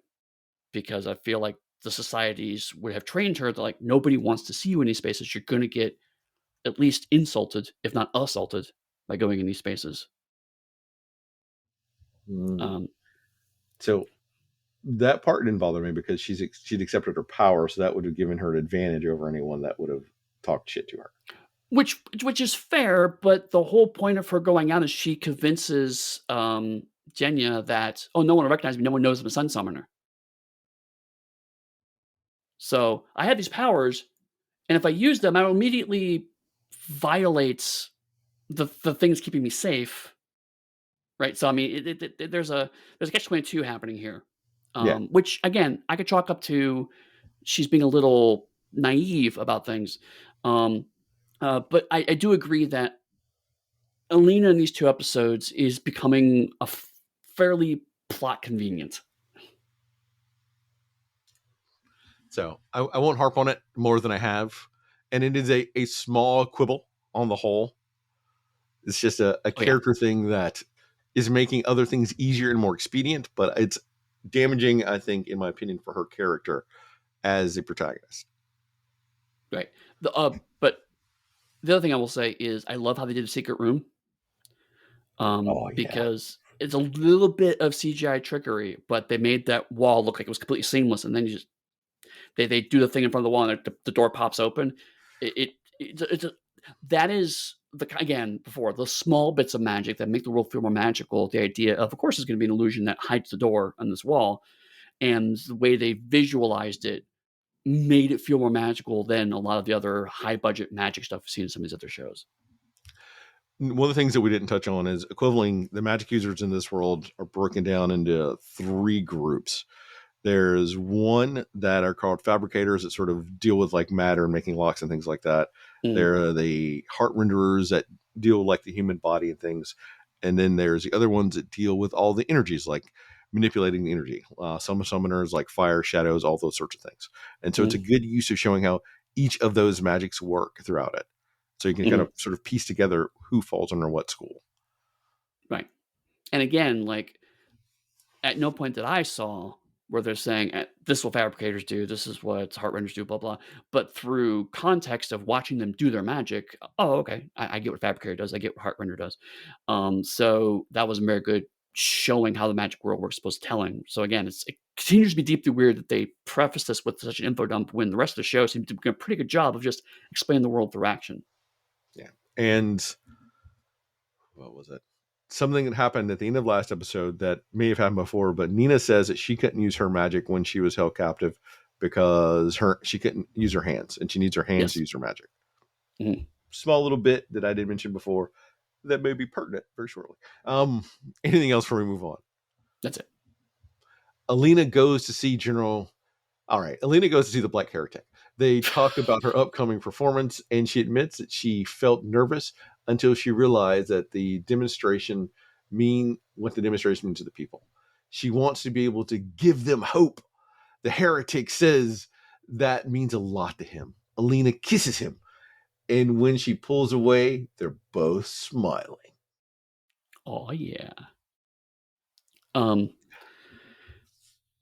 at this point, I was starting to go, okay, maybe he is the bad guy. But I almost didn't want to because we've talked about this before occasionally, but these two actors have so much goddamn chemistry. I almost didn't want it to be true because I was like, no, but I like seeing you together. Are you about to tell me that you like Rey and Kylo Ren together, Eddie? Is that what you're going for now? I don't know how you got there. No. What? No. Because Kylo Ren was the dark force using bad boy, and Rey was the force user. We've got Ben Barnes as the dark using shadow user, and Alina as the light side. Right, but you missed the part where I said they have chemistry together. I didn't say they had no chemistry together. I didn't say they looked like they were acting in two different stages. True, true. You did mention their chemistry, not so much as the character not the character plot Right, driven beats. Because I right. would say that Rey and Finn should have been a couple.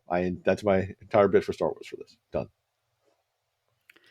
Also, really, I just want to see Ben Barnes. That's going to be our catchphrase going forward now. Ben Barnes. So it was nice to see like that dynamic between them and showing that she's fully falling under the sway of the shadow side Mhm. before the next beat happens. Which we have Alina attending the fret wearing the Black Heretic's colors, embroidered with gold trim. Though she's supposed to enter later, she enters right away through getting him out of a dull conversation with the king and queen and does her performance early. The Black Heretic darkens a room with shadows so she can use her light magic and create little orbs. The crowd is wooed and calls her a word I cannot pronounce that's from the books that I will not even go Sancta into, but I Alina. will say that Ingrid is there and Jet is there as part of the crowd and is in fact awed by her display as a Sun Summoner, realizing she is an actual Sun Summoner and just not a ploy, which is a very Yeah, important beat going forward. yeah, because all again, like Inej has up to this point constantly had a kind of I'm over this, eye rolling, whatever. This is all nonsense time, and then she sees that and she's like, no, she really is, uh, um, and that immediately the crows are. They've always had some layers, but now they're moving past the this is the fun heist gang storyline to no, they're actually their own have their own interiority and they have their own ideas and concepts and they're going to evolve and change, which is great.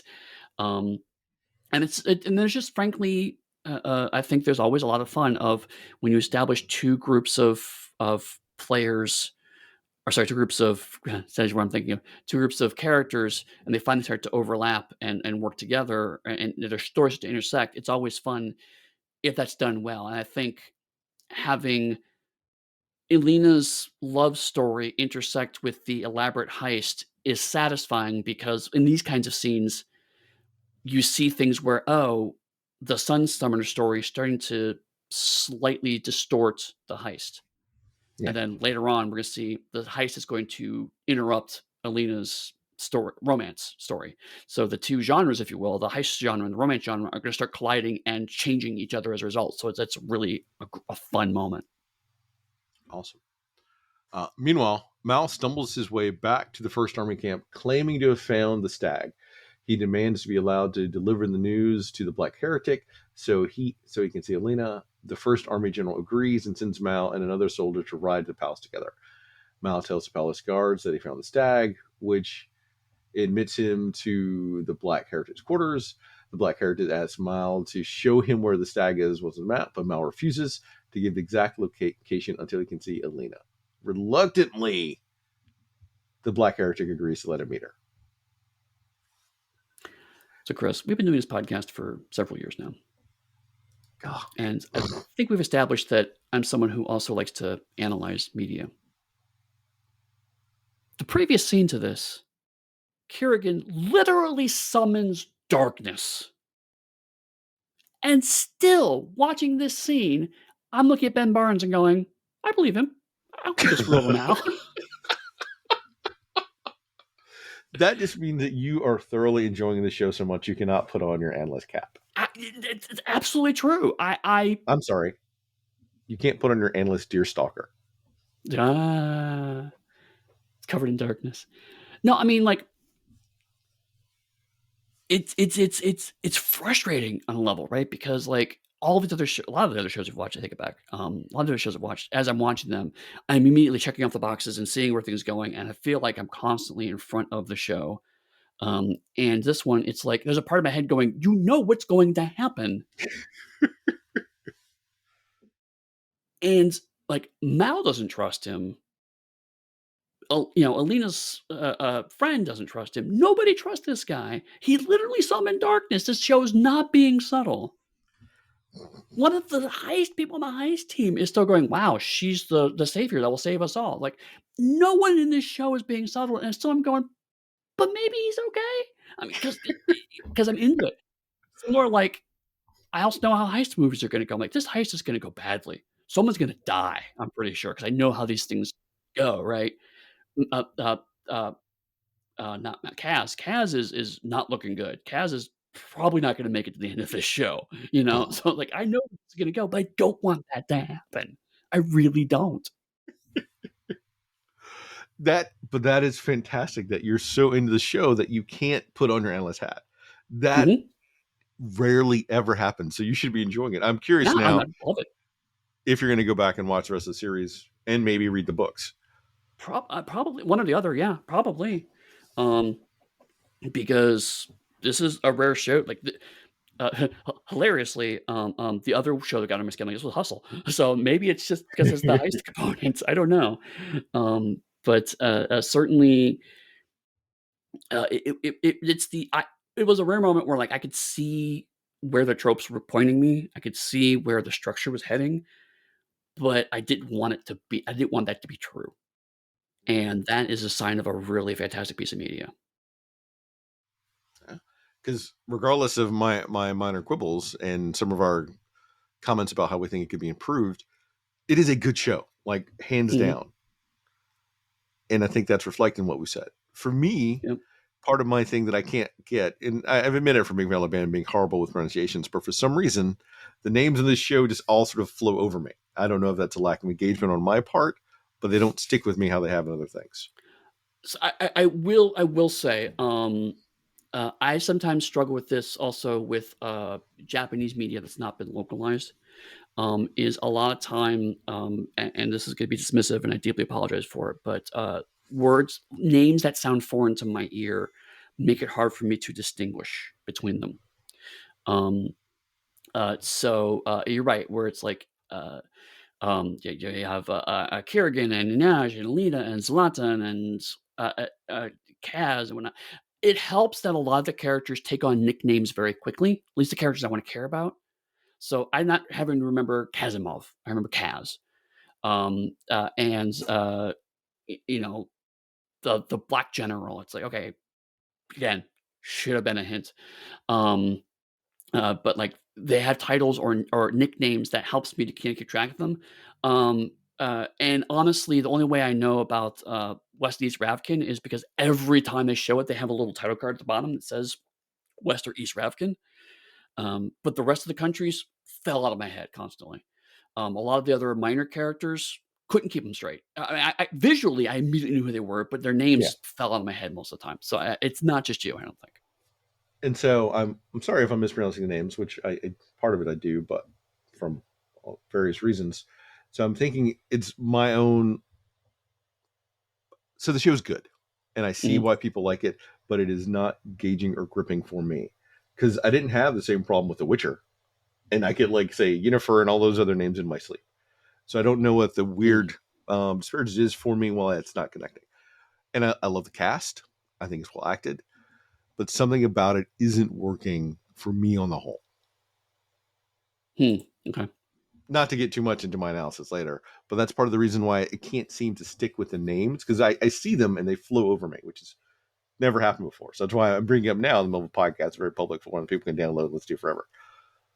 So, Well, I think if I can maybe kinda help piece it apart, I think some of it might be, actually, let's save it for the end. Let's get through this episode first. all right. The conductor enters the secret room where Elena is kept. Instead of kidnapping her, however, he slits her throat, revealing his allegiance to West Rofkian General Zaltan. It turns out that Elena was a decoy. Maria tailored to look like Elena, and Kaz set up the plan to get the conductor caught. Gaina fights off the conductor in the best fucking fight scene in the whole Yeah, series I've seen to date, mhm, and restores Maria's features as she does. Dressed as a guard, Kaz and Ingrid tells Elena they will escort her to dinner, but the black heretic interrupts and offers to take her to dinner instead. A female palace guard goes to Bargra and informs her that Mao has found the stag and told the Black Heretic. Bargra doesn't want the Black Heretic to have such power and has the guard bring Mao to her hut. The guard reveals herself to be a Durstant and attempts to kill Mao, but he kills her in the scuffle, and he also finds that his fellow soldier was killed earlier that day. um, actually, what I was gonna say earlier conveniently happens to tie with this. I think that's the issue is that, um, this whole show has a bit too much going on. Um, it's clear that the idea is there's meant to be lots of different political factions maneuvering, and that's what's leading to tension. Um, so I was weirdly less shocked about the conductor betraying them than I was about the Black Heretic, um, even though that comes more out of left field. But also because he's the new guy in the crew. Of course, he's gonna Yeah. betray them because that's again how the structures work. Um, I had no clue until you read it that it was because he's associated with West Ravkin. No clue. It's like, oh, he's just a bad guy. Okay, whatever. It's it's a flashback scene when Kaz is recapping it that if you don't pay split second, you miss him shaking hands with the general or someone on the other side. Yep, I did completely miss that. Um, uh, but for me, it didn't matter. But I could see why uh, it would be hard to keep track of all of this stuff because this show is so strangely paced. It's rams certain information down your throats and then lets other information kind of glide past you. And that's not inherently a problem. I mean, we spent entire episodes talking about how Knives Out does a fantastic job of exactly that, right? Um, but pair that with having to understand a whole new fantasy world and a whole bunch of proper nouns that don't even sound like traditional fantasy proper nouns, but are different sounding fantasy proper nouns. And it can be a lot to keep in your head. And if you're keeping a lot in your head, you're going to miss small, subtle stuff because you're so trying to focus on understanding everything you're seeing in front of you. Okay, So I can certainly understand that. that makes sense because I know all the beats and all the subtle things, but I the names aren't really there. But I can tell you everything else that happens. Right. Right. And so, I mean, when we're because this format, because we're using our voice, when we're having to kind of resurrect the nouns, it's trying to explain something. Oh, why is it happening? Who is this person again? And what is their name? And so it's more than usual. I mean, we're also all pretty bad about remembering stuff, but it's worse than usual. I can get that. But if you put an episode in front of me, I'll immediately know who what character is because they're all visually distinct and their acting is distinct. So because I had slipped into non-analytical mode, I didn't care about any of that shit, right? Um, but now that we're talking about it, I certainly empathize and agree with you that if you want to actually follow the beat by beat moment of why everything's happening and who's doing what to who, I frequently got lost. I just didn't care. Whereas in other weaker shows, when I got lost, I did care because I had nothing else to grab onto. So weird. It took 3 years to get there, but we finally made it. Look at that. So it was interesting. I will say the flip here is interesting, where they try to kill Mal, so he won't share the information, but we don't necessarily know why she's trying to kill Mal right away, Right. which was a nice touch. Mhm. And I just like the little thing about, Marie saying, please don't let me die, I wanna die with my own face." It's a small moment, but it helps to sell, "Oh, this was a body double." And obviously, of course, magic was used to change the face. Um, but it's just a small again, I continue to be impressed with small little touches to make this world the magic system is not as logical as Game of or as, Wheel of Time, but the magic feels a part of the world in a better way than I think other shows have done. Did you notice the other body double? Oh, is there another one? No, I didn't. Yeah. So there's a one that's killed, and then when Mal's walking through the halls with the guard, while that one is being killed, he says Alina to a different body double, while Alina Oh. herself is being escorted by Kaz and Ingrid, where they meet the Black Heretic. Oh, interesting. Okay. Hmm. Very cool. This is where I would insult a Padme joke because Padme always had two body doubles. So Right, right. Star Wars are for you right there. Power threes. I see. How many Star Wars references can we get into this episode? I've resisted a lot of them.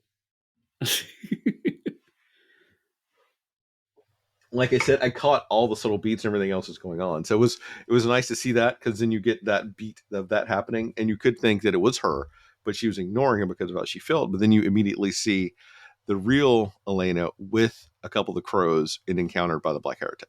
So then you know Mhm. that's another body double while the other body double's been killed. Nice, So nice. structurally, there's some beautiful beats throughout it. Right.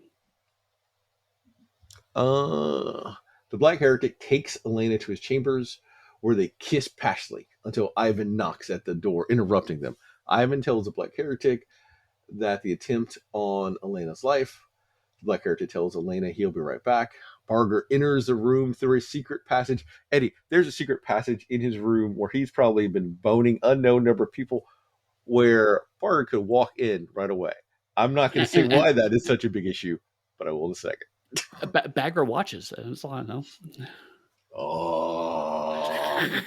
Um, and she tells Elena that he only wants her for power, to expand the fold and weaponize it because he's really the Black Heretic. The Black Heretic.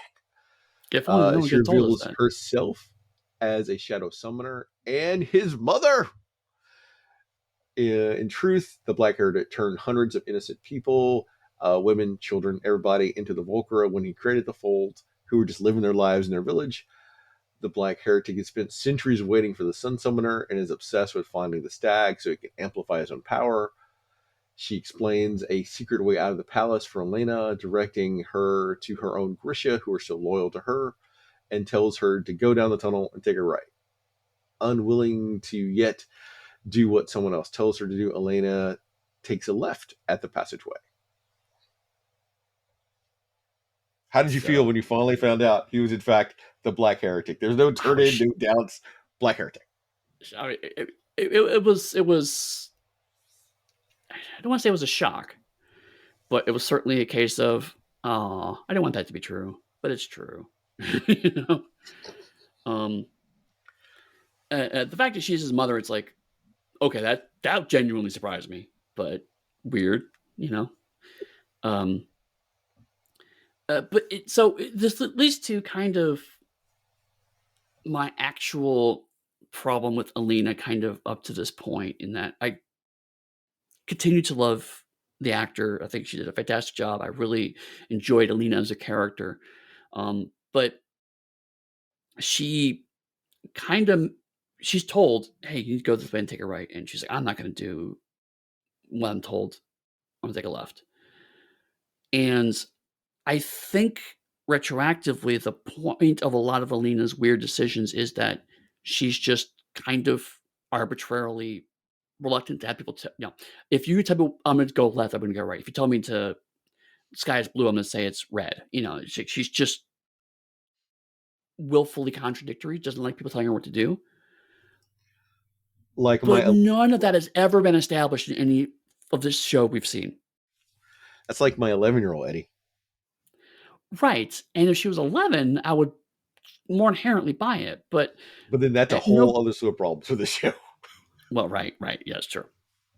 I mean, hell, in fact, if she was 17, that's the whole problem with the black heretic and being way too old for her. But uh, it's just that it implies a personality trait that retroactively you can look at the whole show and say, okay, I can see now why that all is there, but was never actually shown to us in any way that this is what kind of character she is. Because if I had seen episode one, that's just a part of her personality, a lot of the rest of the episodes I would have taken. Yeah, sure, of course she's going to go to the festival, even though it's a terrible idea because that's what she does. But it's only here that's like, oh, that's a character trait. That's not just a series of bad decisions. Okay. Uh, this was a super important beat. Was there anything else before we wrap up the final beat and we can cover everything? Yeah, let's go to the final beat. The Black Heretic meets Barger outside and they face off. She tells him she has disposed of the tracker, so his greed for the stag will go unsatisfied. She also says he'll never be able to use Alina against anyone, to which he snaps that Alina is the future and threatens Barger if she has put Alina in harm's way. Secretly, Mal listens in. Kaz is followed and nearly killed by an Ifrin. Injet saves his life, throwing a knife across the room into the Infrin's head. She's shocked and full of regret for having killed someone, but Kaz emphasizes that she saved his life. They leave the little palace without Elena. Jasper has been waiting by a carriage and is awestruck when Elena, unaware that anyone is watching, voluntarily climbs into the back of the carriage as he had commandeered. Kaz and Ingrid make it outside and tell Jasper they've lost their target, but Jasper grins, saying, "Ask me where it is. Ask me where the target is," knowing otherwise. I love that Elena literally walks into the other story. Like, it's not even something. It's not like it's like, oh, all these threads are slowly tying together. She literally just walks into the heist film. And it's perfect because everything has led to that moment. Like, it is the dumbest of dumb lucks. It is the most implausible of serendipity, and yet nothing about the episode makes it feel that way. Everything feels like this was inevitable. Inevitably, they were going to get Alina because they're a competent crew. They're doing a good job, and that's their goal. Of course, they're going to get Alina.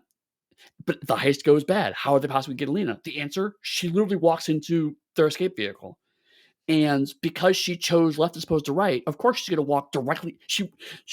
Literally the movie or the show is saying her plot line goes to the right. She literally left her plot and went to somebody else's plot.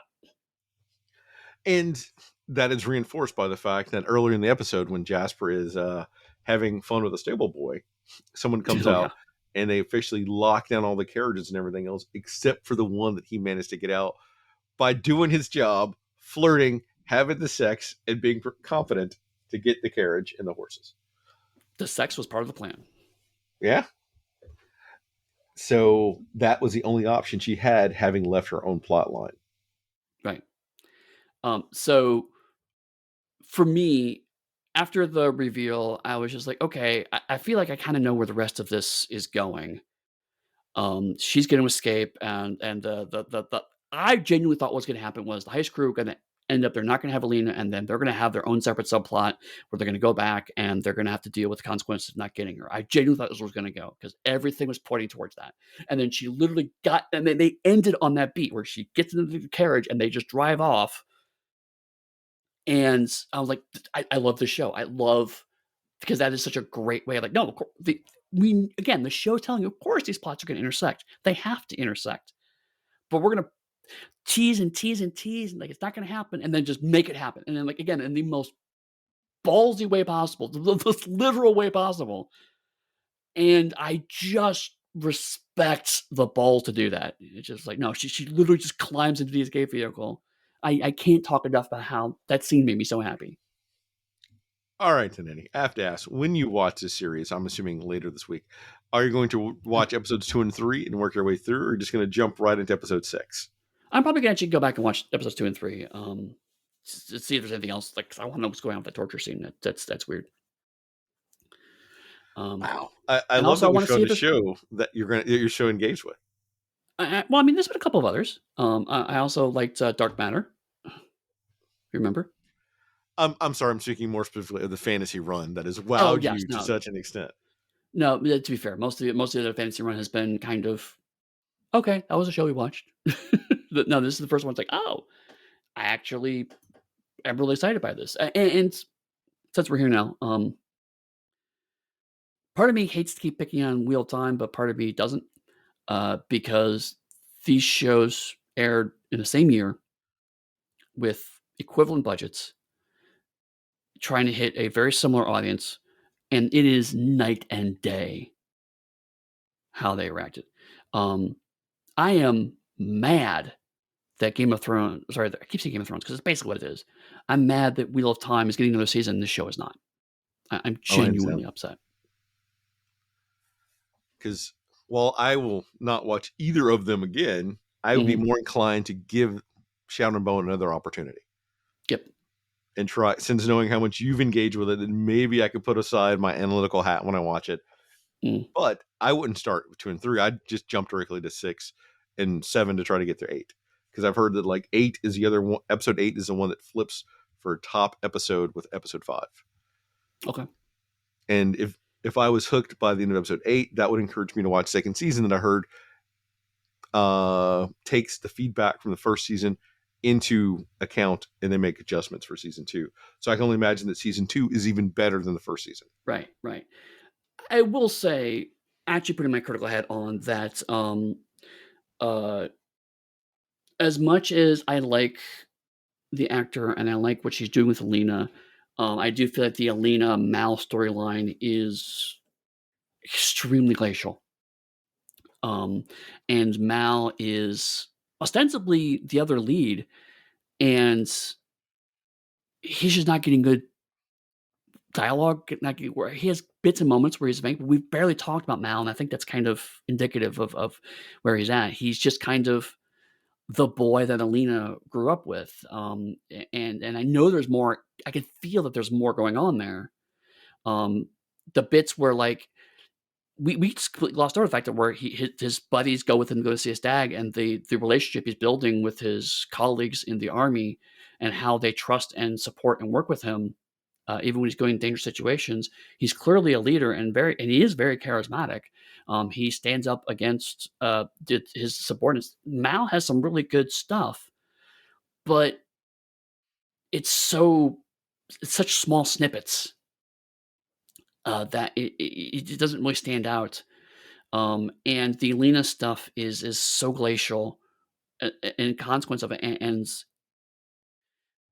frankly, the crows kind of just blow them both out of the water for just pure, you know, watchability, as we've talked about before.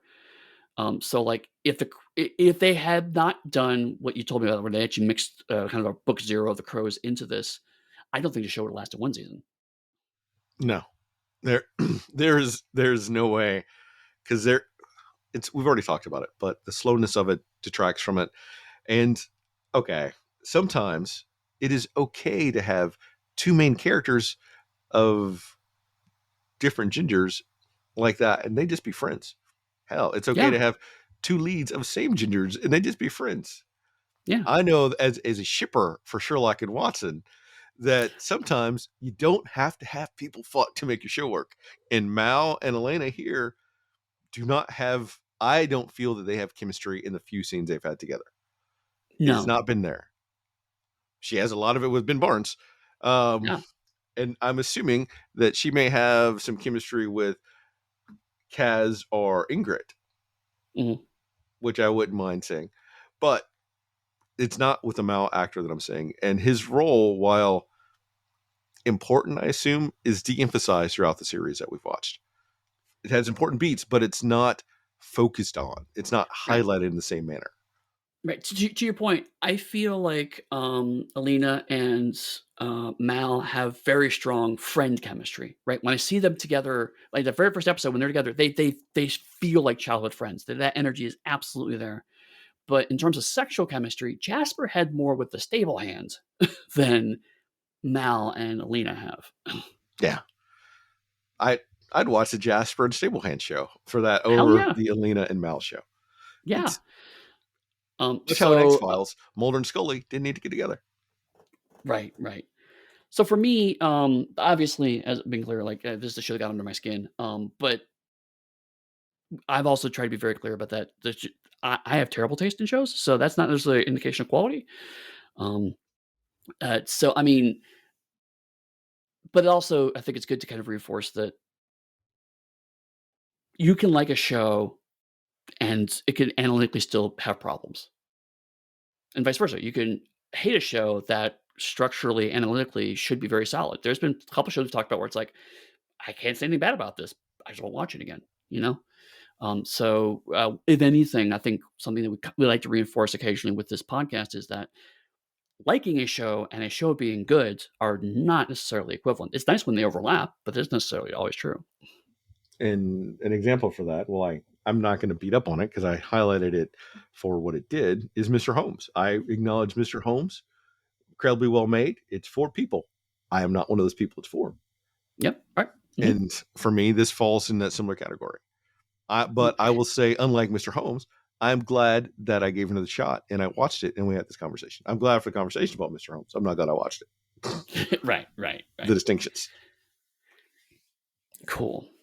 So next time, we're actually going to pull something from the Patreon archive because it lines up perfectly with this run. Yes. We're going to talk about. Well, we had talked about D&D Honor Amongst Thieves.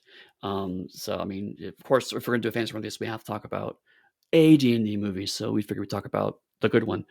And so if you're a Patreon listener, you've already heard this stuff. And if you're not, it'll be new to you. You can talk about our opinions of Chris Pine.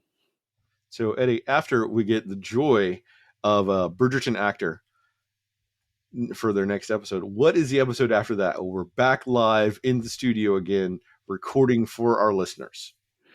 We're gonna just out of the blue, nothing about the real world inspired this. But we're No, gonna do a run no. of You Cyberpunk. forgot. You forgot what's going to happen after D&D. Oh, the wrap up. I mean, sorry. Since you gave the other Whatever. spoiler, though, we're going to do the wrap We do a up wrap. after D&D. Eddie, what can people expect after the wrap up? Since you pulled the rabbit out of the hat. See, I got confused because the wrap up is marked with my name, and then the next episode is marked with my name too. That's why I got confused. You volunteered to be director back to But yes, we're gonna do a small. That's true. We're gonna do a small cyberpunk run, and we're gonna start with Blade Runner 1982. When we do the wrap up episode, we'll tell you which version of the movie we're gonna watch. We haven't decided that yet, so by the time we do the wrap up, we'll tell you which version of Blade Runner we're gonna watch. You're going to have to watch all 7 versions, and then we're going to riff between them throughout the entire episode. Including the CBS television version, which was a separate, distinct edit. Oh, God. Eddie, if people are looking to support your stuff, to give you money, to find a way to antagonize you how I get to, how can they do that? You can find all of my work at Pugsteady, including some anthologies I have worked on where we did some essays on various movies, and one of them happens to have been an essay about Blade Runner. So you can find a copy of that through my website, pugsteady.com, or you can come hang out with me on the Darker Hue Discord. If you're looking to support me, come to my website, Darker Studios. We got some stuff on there still. I don't know what. I need to update it. But if you're looking to really talk to me, which will be infinitely more fun, although I would say buying my stuff and reading my stuff gives me money to keep doing this, to have these conversations with you, and to antagonize Eddie for hours on end. You come to the Dark Hue Discord, where we can talk about Blade Runner, we can talk about Haunted West, We could talk about why I enjoyed Shadow and Bone, but I did not like it. There we go. And with that, we'll see you next time when we talk about D&D.